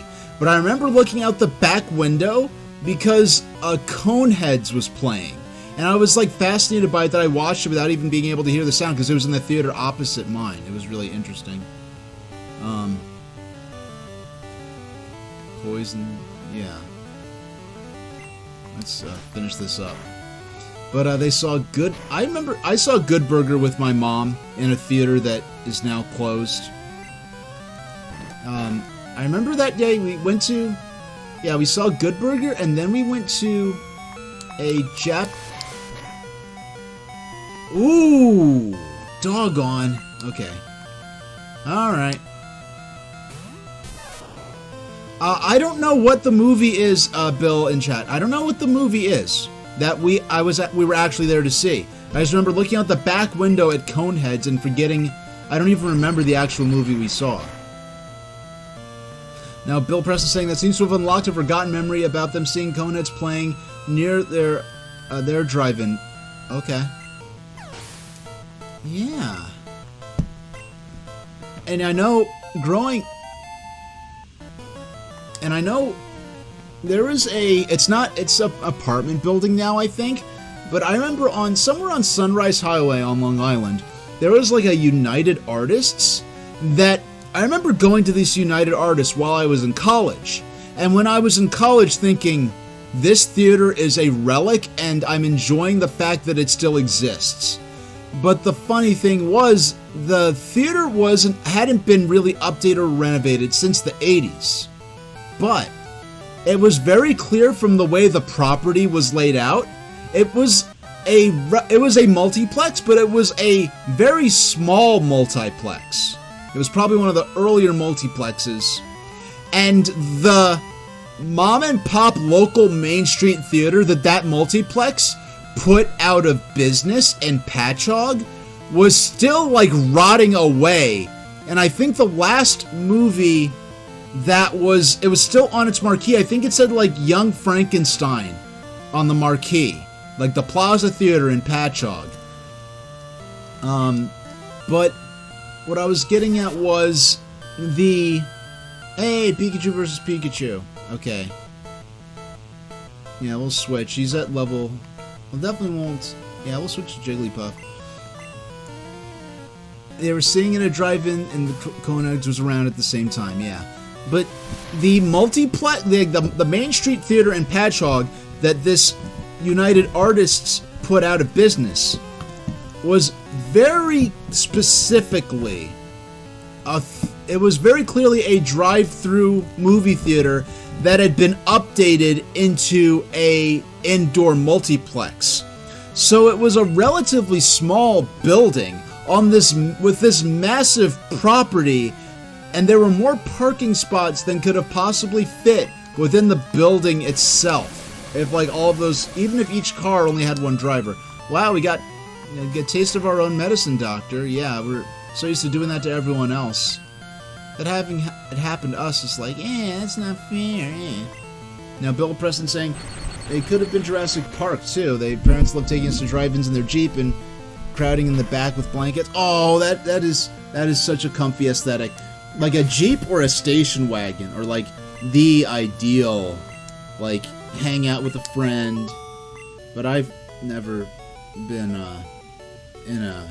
to a drive-through with somebody, and it's been a long time since I've been at a movie theater with somebody else. So yeah, it's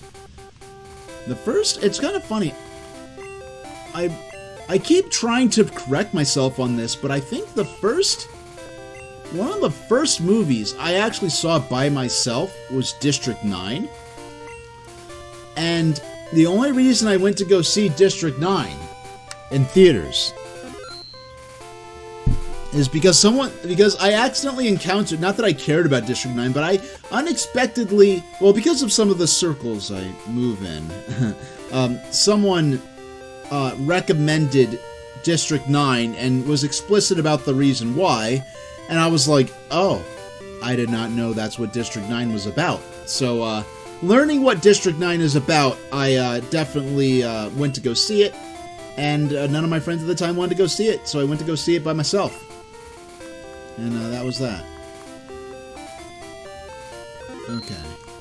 So we've been streaming for an hour already. Hold on. Okay, we got Spear at the top of the list.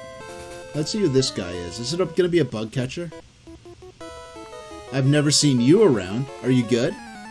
If this is a bug catcher, I don't know if we have any flying type moves. Okay, it's a bug catcher. I thought so. Hey, Butterfree. Okay.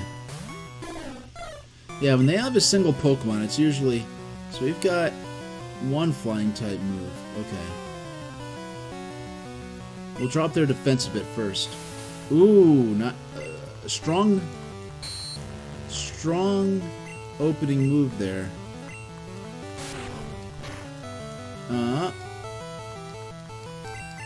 Okay, we're definitely gonna need to. Our first, I think that's the first time we use this non-antidote status curing move mid-battle.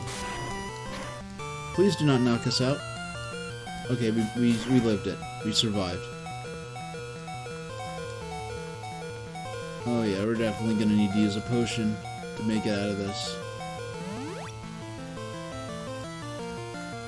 Alright. You and that confusion. Oof. Alright. I don't think...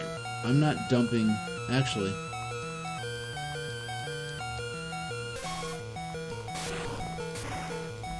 Okay, fine. We got our Nidorino knocked out. Great. I mean, we're going to... I mean, Jigglypuff's still paralyzed, but okay.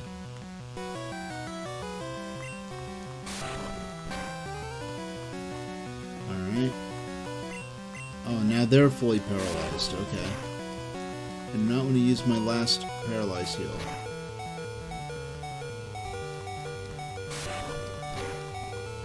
And they're out.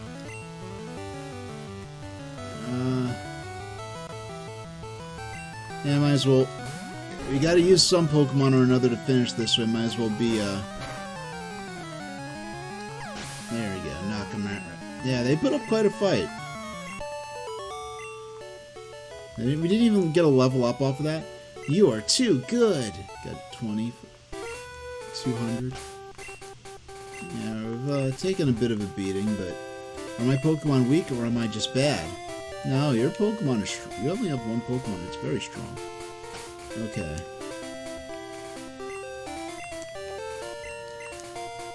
Okay. Alright, we don't have to use the Paralyze heal. The Jigglypuff fainted, so we don't have to use the Paralyze heal on that, on the Jigglypuff. So how about we... Yeah, let's use a potion. Or two. Because at this point we're going to be needing to use multiple potions to fully restore health. And we don't have access to revives yet. I don't know if either Vermilion's going to be the first city that has access to revive. Me? Well, okay. I'll play. Alright, let's do this.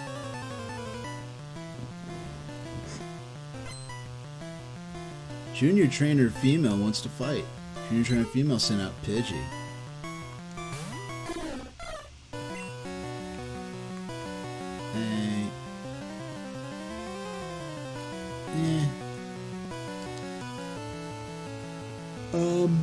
Yeah. Bird on bird. Yeah, let's have Pikachu deal with this. Yeah, just go for the obvious choice with the, oh, Sand Attack. With our accuracy down, some of these attacks might not even hit. Oh, our attack missed. And that was very likely specifically because...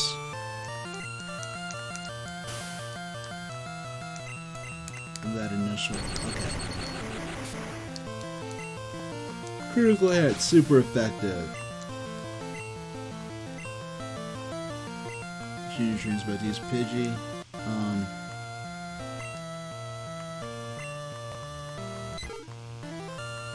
And yeah, right now I'm thinking about how am I going to deal with the next. I don't know how I'm going to deal with Lieutenant Surge, who's the electric type gym leader in the city we're heading to now. So, yeah, let's drop their defense.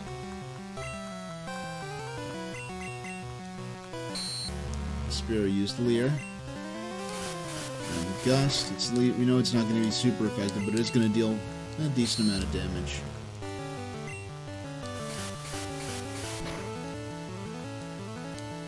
Oh, now let's, okay, there we go. Yeah, it was, the time we spent dropping their defenses, paid off. 3 Pidgeys, really.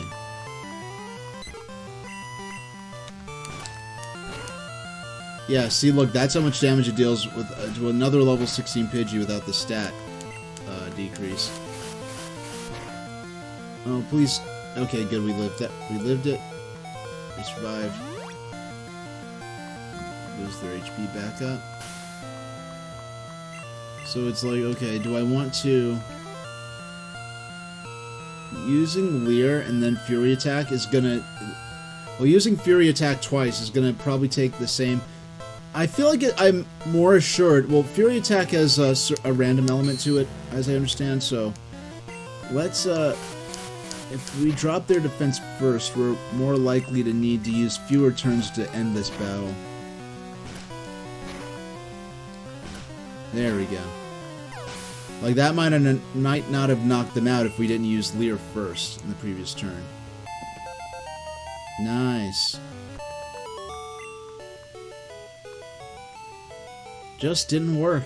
Now, Cloudboy's saying, in the land of Lunarians, does Santa Claus exist as a human or as a Lunarian dressed in a Santa Claus outfit?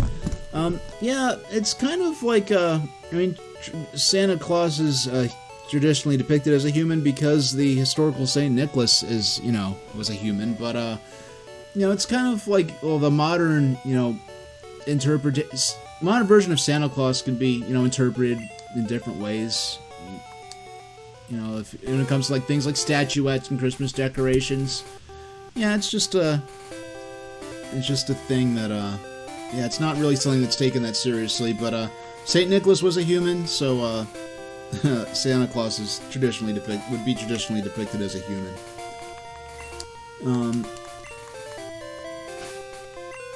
Now, 18. Yeah, we don't have any more. Yeah, let's just go ahead, daddle him, and the city's ahead. Huh? You want to talk to me?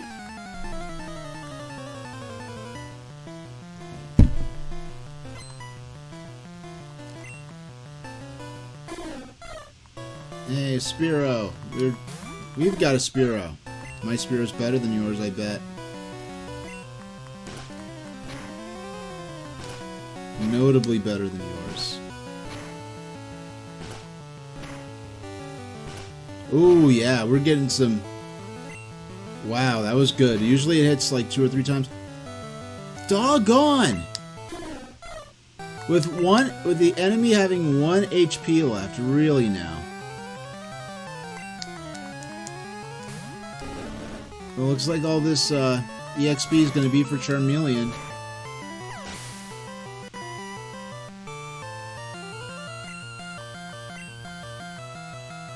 Junior Trainer Male is going to use Eradicate. You know, the Junior Trainer Male, who in the Japanese version was just called a Boy Scout, but they could not use those, you know, the Boy Scout, Girl Scout terms without having trademark problems.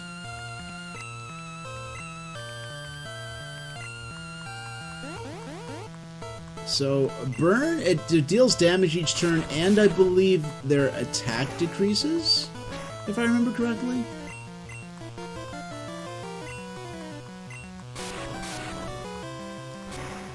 Alright, this will end the battle. There we go. Enemy Eradicate fainted. Oh, wow, I was not expecting them to hit level 19 this soon. I didn't start it. I should carry more Pokemon with me for safety.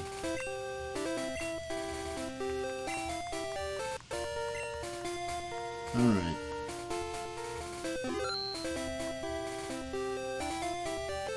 So, hey, we're about to enter... You know what? This is an ideal time. How about we save the game again, because that's what we do as people of culture. We always save the game twice. It shows you love your Pokemon. But, how about we take another minute for some more Sodor lore? I'm evoking Sodor lore independently. I want to read about the Quarry Tramroad. Now, this is some lore that I have seriously never read before. Now, the quarries are 1.5 miles from Farquhar, and some 250 feet higher. The tram road climbs on a serpentine course of some 5.5 miles, with a ruling gradient of 1 in 60. Passing through the stone yard, to which raw stone is brought to be cut and cured, the line leaves by an ungated crossing over the Ulfstead Road and into a lane. Heading eastward past the runaway siding, it climbs at 1 in 60. Swinging westward, levels off along the Arlsberg Road. Here, at the steepest gradient, is the stop board, which Percy once had to ignore disastrously. Another mile we cross a bridge over a stream.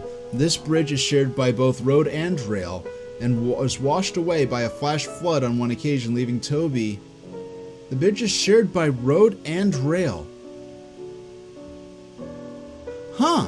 Because that's... Okay, that shows another inaccuracy in the illustration, because in the story of Toby's tightrope, the bridge is shown to be a rail-only bridge that washes away. There's no road adjacent to it that I remember seeing in the illustration.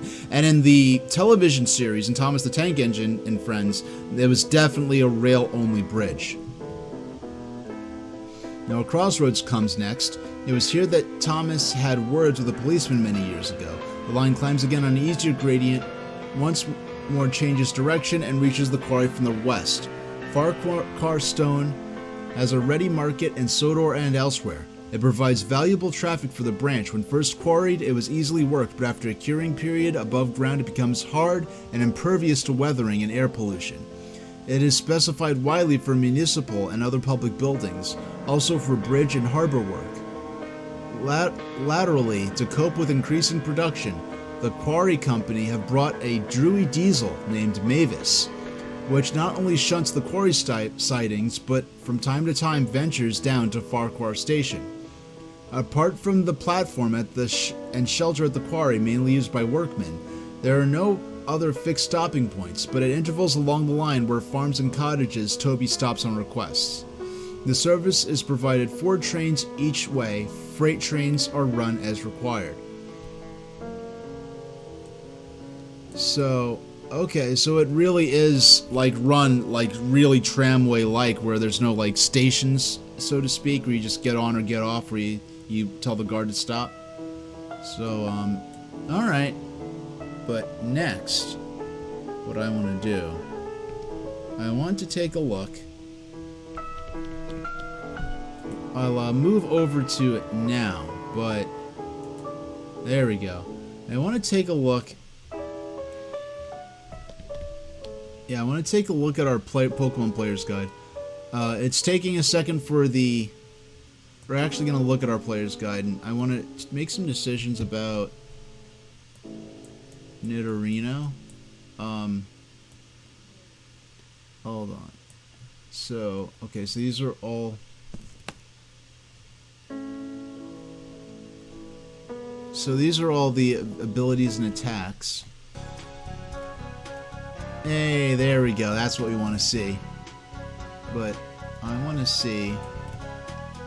I want to peek at what moves... Okay. So, I want to see what moves... Jigglypuff...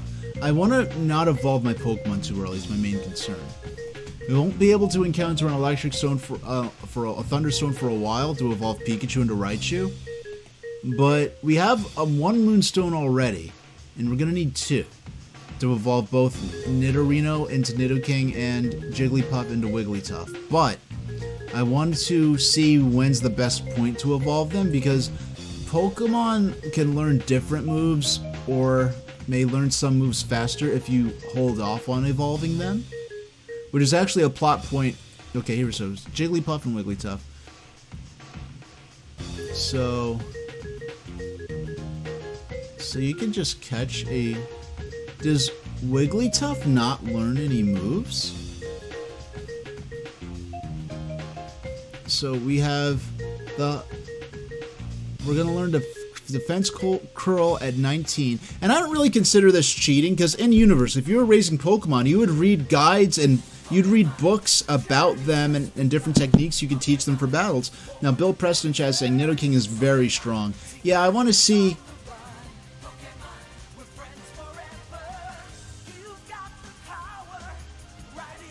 Like it's saying Wigglytuff's face looked like they forgot to draw eyes and just pasted those big blue ones on its face. You know, I'm not familiar.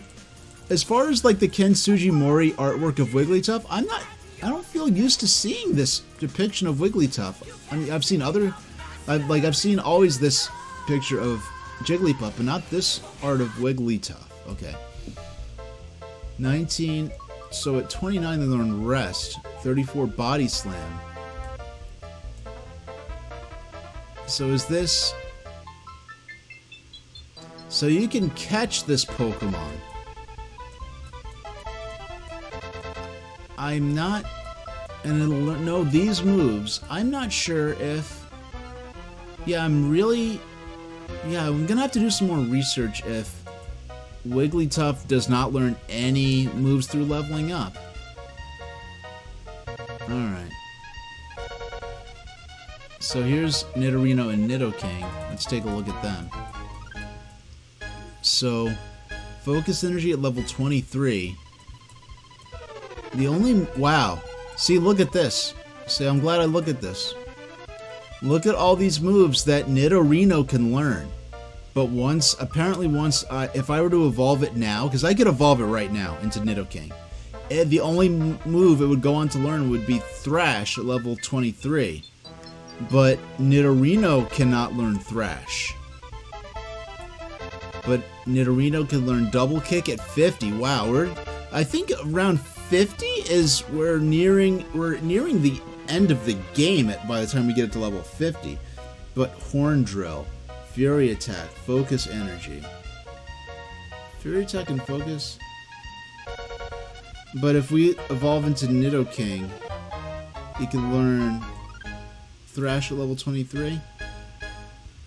Fortunately, we're nowhere near the point in the game where we're nowhere near level 23, so I have time to,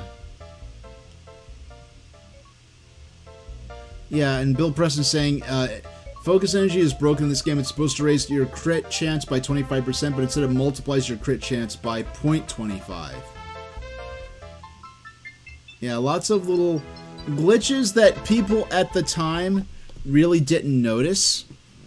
But I'm going to go ahead and put the analog pocket back in the dock, and we'll keep playing for a while longer. Alright. And we have arrived in Viridian City. Very suitable music for this sort of maritime, naval, port city with its, sailing tradition and a bit of some military connotations due to the presence of Lieutenant Surge as the local gym leader. Now let's take a look at the town map. Okay, these are... But, Pokemon... No, we want to look at the town map. No, we have to go down, okay. So here we are down south in Viridian City, in Vermilion City. I don't think we can go east just yet. We need to explore the SS Anne. The Saint Anne is from the anime. And that will allow us to go, eventually, long term, we're going to have to go back to Cerulean City and use Cut to travel east, go through the Rock Cavern to Lavender Town, which is the easternmost town in Kanto.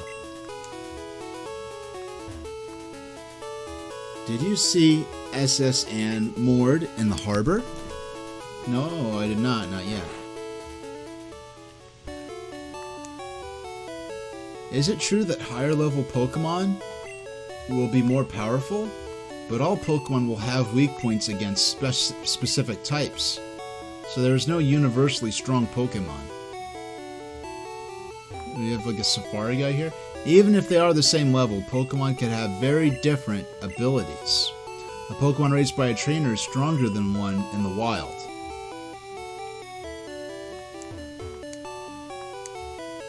My Pokemon was poisoned. It fainted while we were walking. I hope you took it to Nurse Joy. Or Nurse Joy. The idea of that this character is called Nurse Joy is entirely taken from the anime. But Bill Press is saying, "Alright, kid, let me introduce you to let me introduce you to Mewtwo, and you try telling me there are no universally strong Pokemon."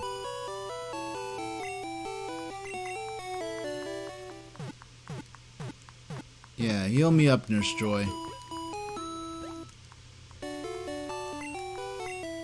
Your Pokemon are fighting fit. We hope to see you again. Okay, so how about yeah, we'll put Jigglypuff up at the top of the list. Would I like to save the game? Yes. Now, let's go shopping. We need to rebuy... Oh, I forgot exactly... I think I... Okay, no, this is not what I thought it was. It's interesting that they decided to give this... In the interior of this house, different music. That's not something I think I ever noticed before. I'm the fishing guru. I simply love fishing. Do you like to fish? Yes. Grand, I like your style. Take this and fish, young one. H received an old rod. Fishing is a way of life. From the seas to the rivers, go out and land the big one, young one.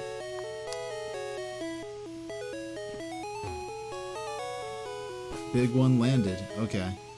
Yeah, the fishing rod is how we'll be catching some water type Pokemon. Let's use it right here. H used the old rod. Oh, it's a bite!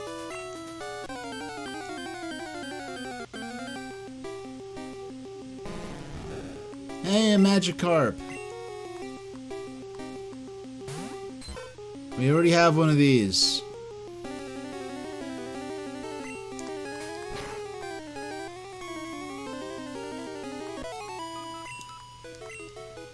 Yeah, not very impressive. So let's talk to this lady. We're careful about pollution. We've heard that Grimer multiplies in toxic sludge.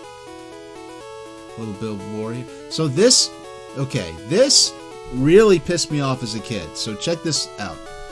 We have this Machop, I think, or Machop. And Machop is stomping the land flat, and we talk to this person. I'm putting up a building on this plot of land. My Pokemon is tamping the land. So it's flattening the land like a steamroller in preparation for, laying the foundation for this new building. When you come back to this area in Pokemon Gold and Silver, which takes place like 2 or 3 years later, and there's still no building here. It's like, come on, like you have the game actually take place a couple years later, and there's no building here. That's garbage. But anyway. Vermilion City, the port of exquisite sunsets.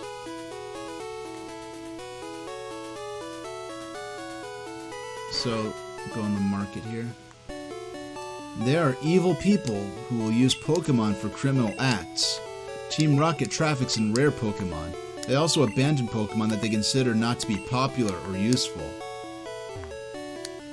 I think Pokemon can be good or evil. It depends on the trainer. Yeah, interesting. I feel like we're getting a lot of lore and insight into the Pokemon world in this particular town. And Bill is saying, some people say that Machop is flattening the land to this day. And if you listen quietly at night, you could hear the stomping off in the distance. At night on the dock, specifically, because we are in a port city. Hi there, may I help you? May I help you? Okay. Ooh, finally, we could buy super potions. Can we buy we can't buy revives yet, but we can finally buy super potions. Yeah, super potions are definitely what we need to be buying at this point in the game. Ice Heal. I guess FRZ Heal, Freeze Heal would have made more sense, but Ice Heal. I don't remember ever being frozen in Pokemon back in the day. Like, I think it happened once, and during, well, excuse me, that big yawn. While fighting Lorelei in the Elite Four, I could buy one right now. Barely. Okay. We'll come back and buy some super potions later. but we definitely, we got our Paralyzed Heal back, right? We're definitely gonna stock up on those for Surge's, Lieutenant Surge's gem. Pokemon Fan Club. All Pokemon fans, welcome. Yes, so the Pokemon Fan Club. This is one of those things that when I was a kid, I would hear older teens maybe, a lot of sardonic adult game reviewers, a lot of commentary from adult players, of adult Pokemon fans on the internet talk about this, makes certain kind of jokes or implications about the person in the Pokemon fan club, the fan club leader, that I did not, being it, the stuff that the Pokemon fan club president says now, in the context of, I guess, sardonic internet humor, sardonic gamer humor, it hits a different way, in a way that it did not when I was a kid, and I miss being a child sometimes. Okay. I just love my seal. It squeals when I hug it. Aww. So, there's this guy. My Pikachu is twice as cute as that one. They mean this Pikachu or my Pikachu? I don't think they have context-sensitive, if someone brags, brag right back. Such is the rules of the Pokemon Fan Club. Our chairman is very vocal about Pokemon. Let's go talk to the chairman. Even though he's sitting on a couch, but let's all listen politely to other trainers. So they do have some decorum here as well. Now,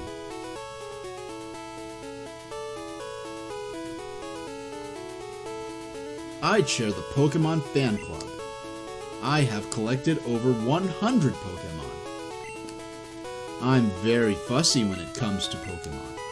So, did you come did you visit to hear about my Pokemon? Yes. Good, then listen up.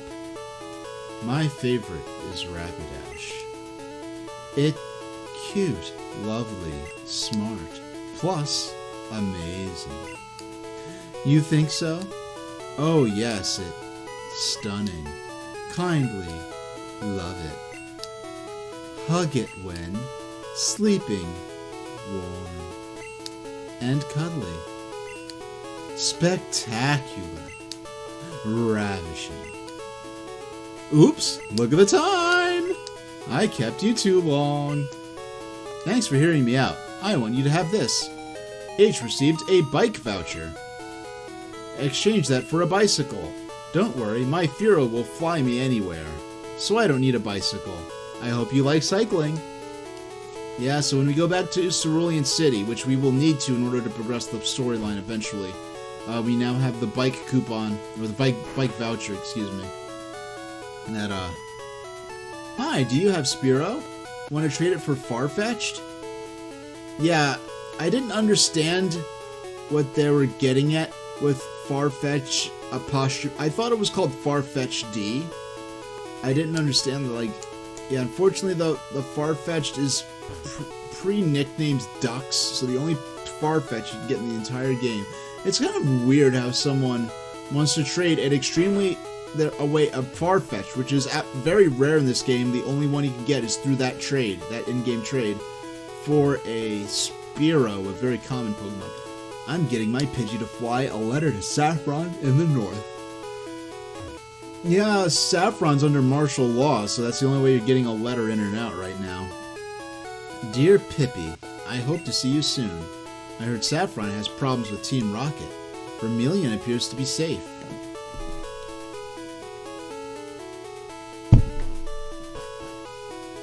Alright.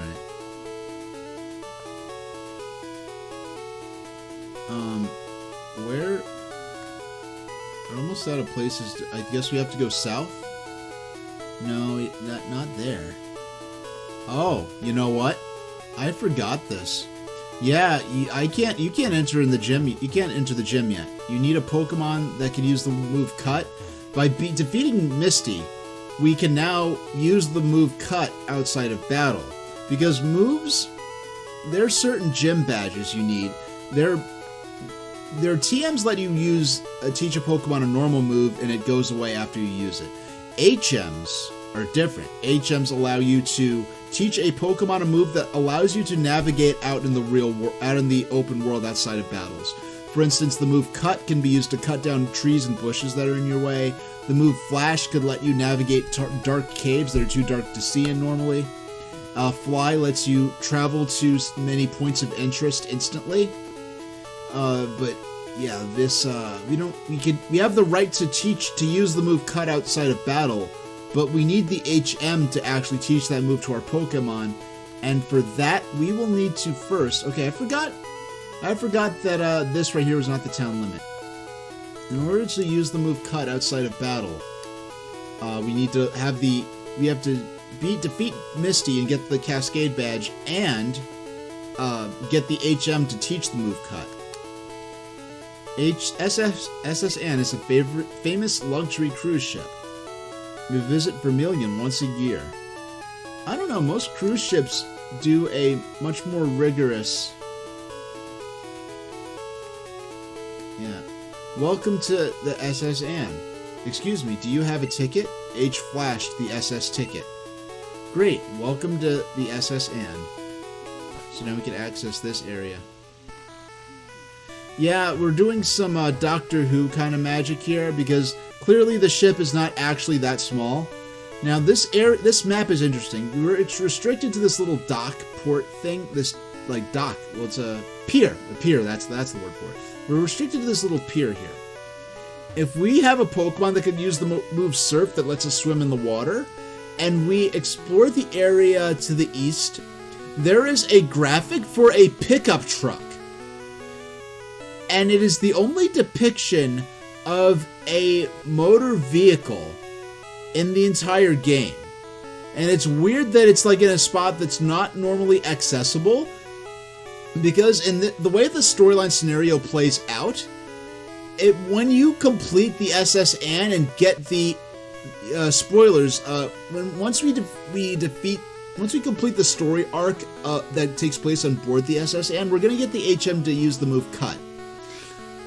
But once we do that and leave the ship will set sail, and the attendant at the dock will no longer let us on into this pier area. So, but you cannot get the HM to use for the move Surf until much later in the game, after you have to complete this part and the ship leaves. You can no longer access it. So I don't know how it happened, but they made a graphic for a pickup truck, put it in an area that cannot be accessed if you play the game normally. The only way to access that truck is to trade with someone else who has a Pokemon that already knows the move Surf, and you also have to trade for a Pokemon that knows the move Cut, so that you do not have to go ahead. Well, you don't need, I guess, to learn the move Surf to trade for the Pokemon Surf. You need to trade for a Pokemon with Cut, so you can get through the story elements that you'd otherwise need to learn to have the Cut HM in order to access. So, yeah, that's the story of that. But let's go ahead. Well, let's check out. We are... You know what?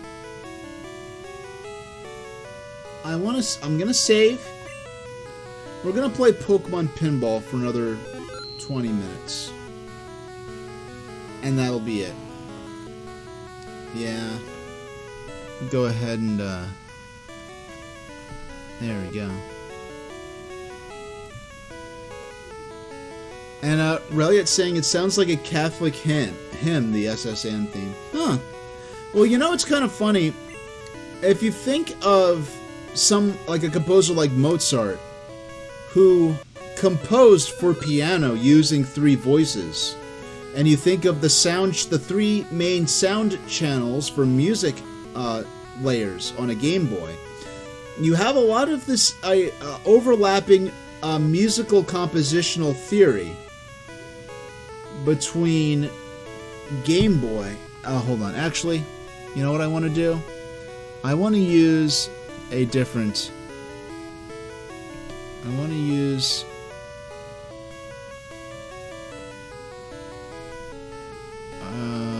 I'm trying to find an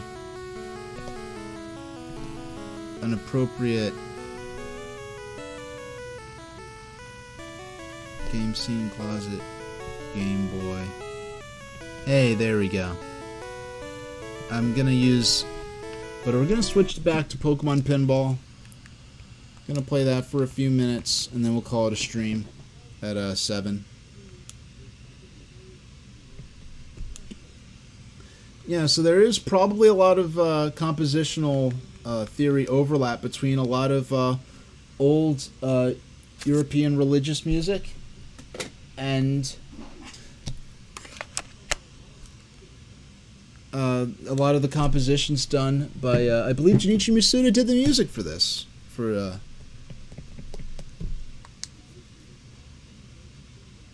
Yeah, I don't want to deceive people into thinking... Alright, hold on.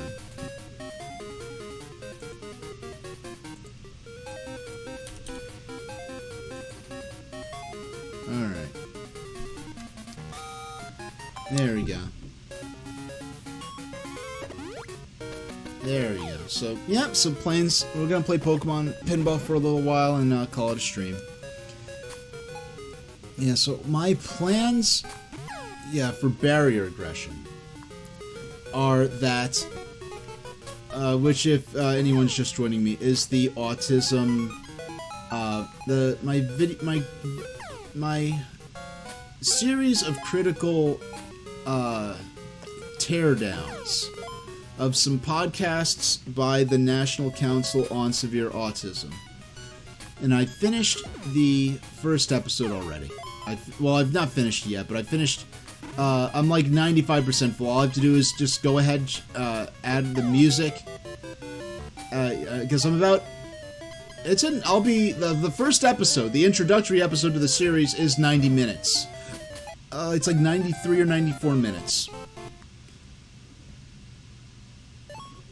And I'm about 17 minutes through actually voicing or adding soundtracks to everything, balancing the music on them. And as I do that, I'm doing little things like adjusting, if this clip needs to be like a frame or two shorter, a frame or two longer, just little minor adjustments like that. And then we will be ready to go ahead and export the video. I do not plan to share this with the public until all 21 episodes are complete. But I've been working on this all year. Well, I mean, honestly, like, February and March, I was working on the video about Amber's appearance on Buck Angel's podcast. And that I took up so much time that I actually temporarily stopped streaming. I actually delayed the storyline and everything of my stream. Which caused me to probably push back revealing my VTuber by about, say, a year. Maybe more like a month. I don't know why I say a year. A month. 1 month. It felt like a year at the time, because, like, man, I'm pushing back the premiere of my VTuber model more and more, because this model, a year ago right now, this model, as I remember it, was 100% ready to go. And, oh, come on. We're gonna catch a Diglett? Yes, we are. We just need to get into those... Come on.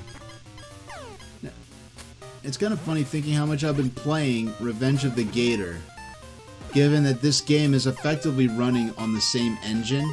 I don't know if it's... I know, like, with Atari 2600 games, when they say a game runs on the same engine, they don't actually say engine. What they call it is a kernel, which I'm not a program engineer, but I'm guessing that's the fundamental core of the game's functionality. And I guess games that are similar enough could share the same core, or the same kernel.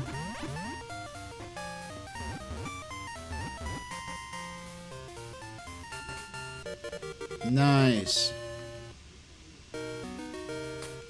Alright, get in that slot, and 30-second ball save. Okay. So if we... now's a good time to take a lot of risks and see how many points we could score. Because it is kind of lost in all this, in addition to the, the objective of actually catching Pokemon. We are trying to get a high score as well. Like with Revenge of the Gator. That's a game where I feel more like the score matters. Whereas here I feel like I care more about doing well on the table and hitting targets and activating catch-em mode and trying to fill out the Pokedex, I feel is more important. And then in Kirby's Pinball Land, another Game Boy pinball game running on the same kernel, is a game where I guess I enjoyed that game a lot back in the day. After playing Revenge of the Gator, I don't enjoy Kirby's Pinball Land as much, because I feel like Revenge of the Gator is more of a proper pinball game, whereas Kirby's Pinball Land is trying to be a pinball game. Like, it's trying to be a platform game in the form of a... If we're sort of merging pinball and platforming elements, I feel like Sonic Spinball did a better job of that. Except where Sonic Spinball messed up is that the game is, like, impossible for an actual person to play well and beat. Alright, there we go.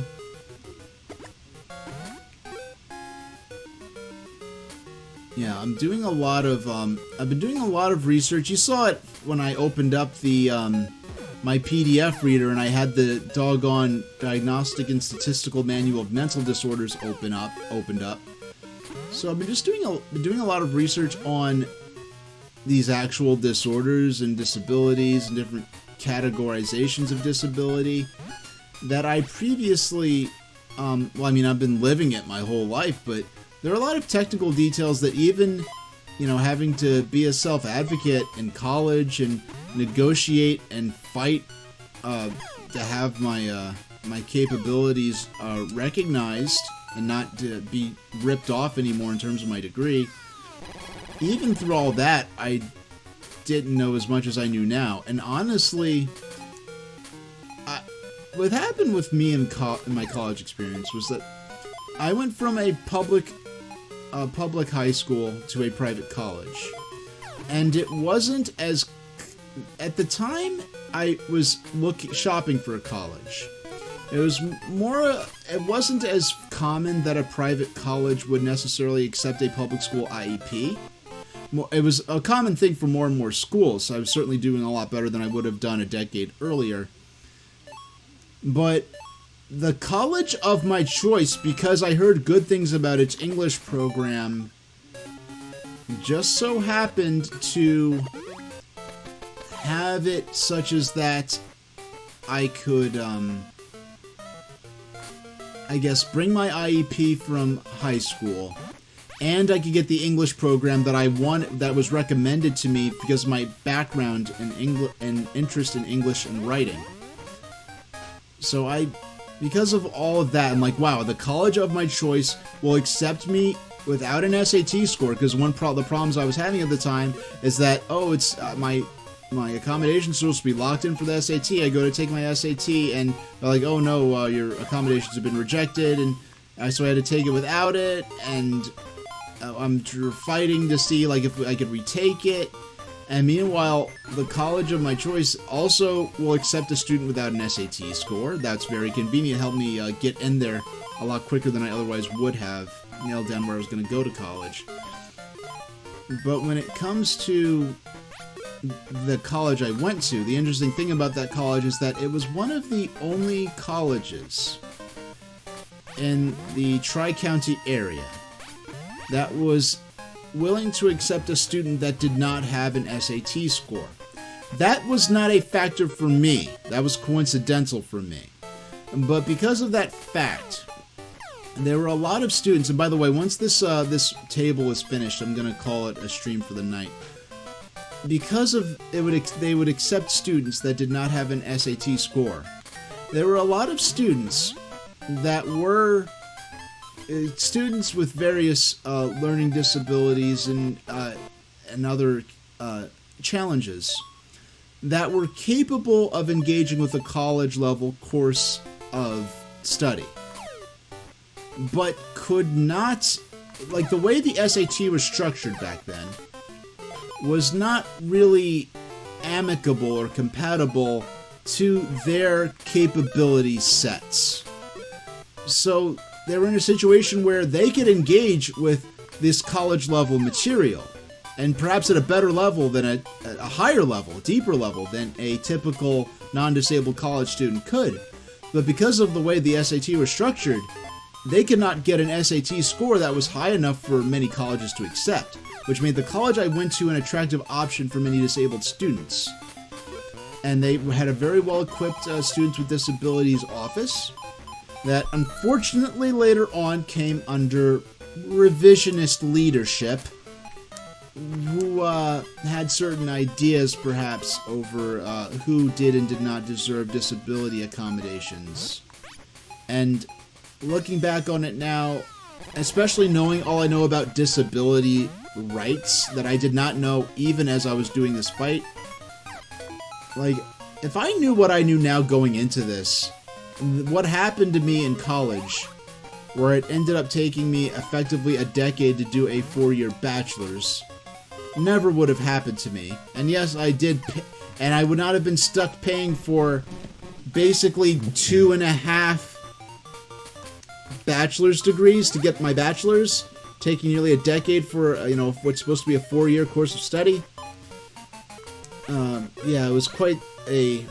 Well, they certainly benefited tremendously from my fear of rocking the boat. My fear of causing trouble and, you know, causing them to question my IEP, because that ended up happening anyway.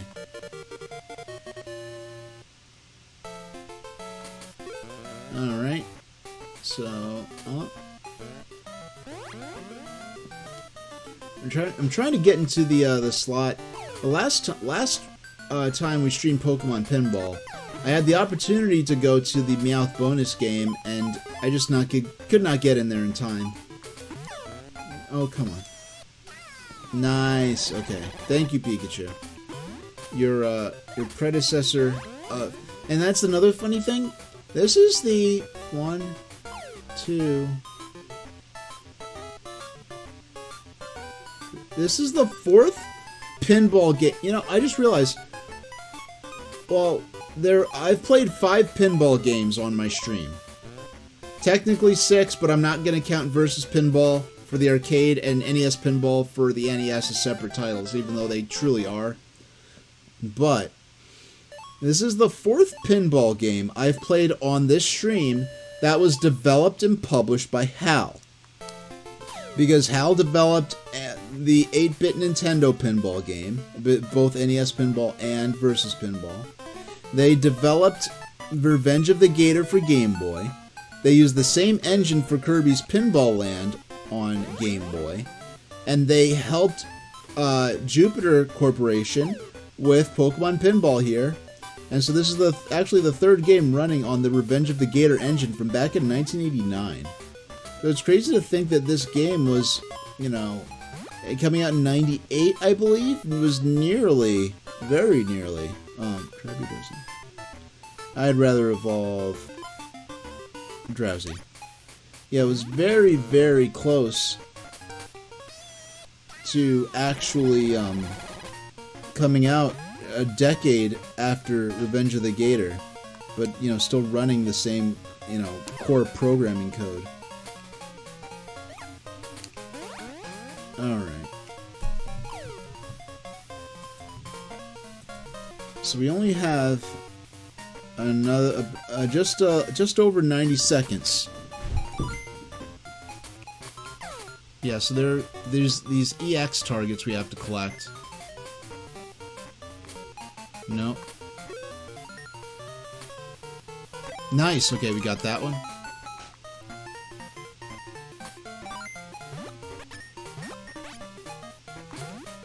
Now this one's in a tricky spot, a bit of a trick shot.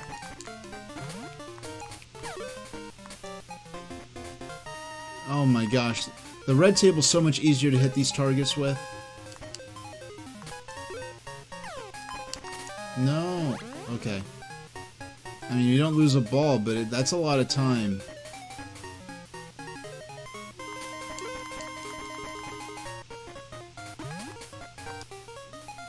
Yeah, okay, good.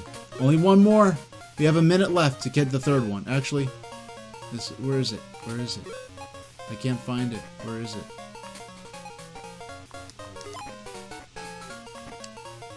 Oh.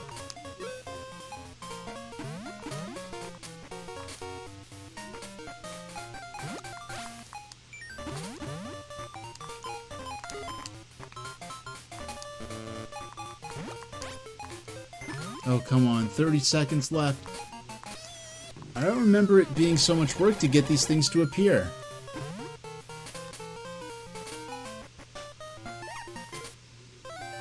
Alright, we died too many times. We lost... Yeah, we gutter balled too many times. Alright, that's it for the stream. So...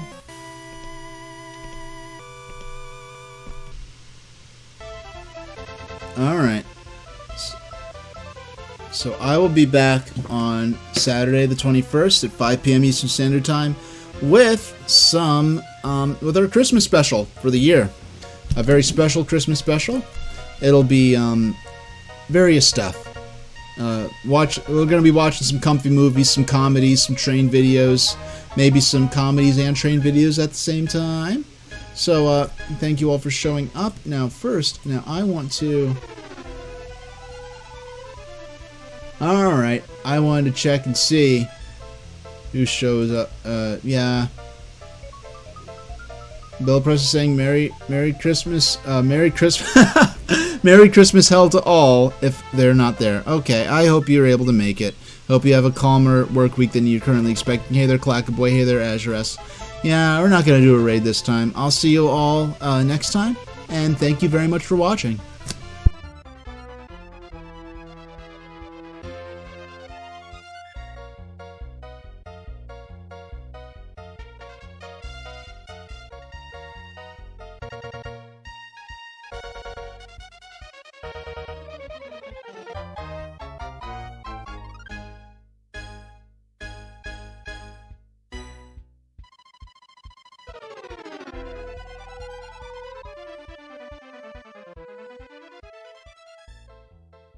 Pokémon, the journey's just begun.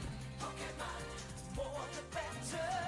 Pokémon, Team Rocket's on the run. Pokémon, we're friends forever.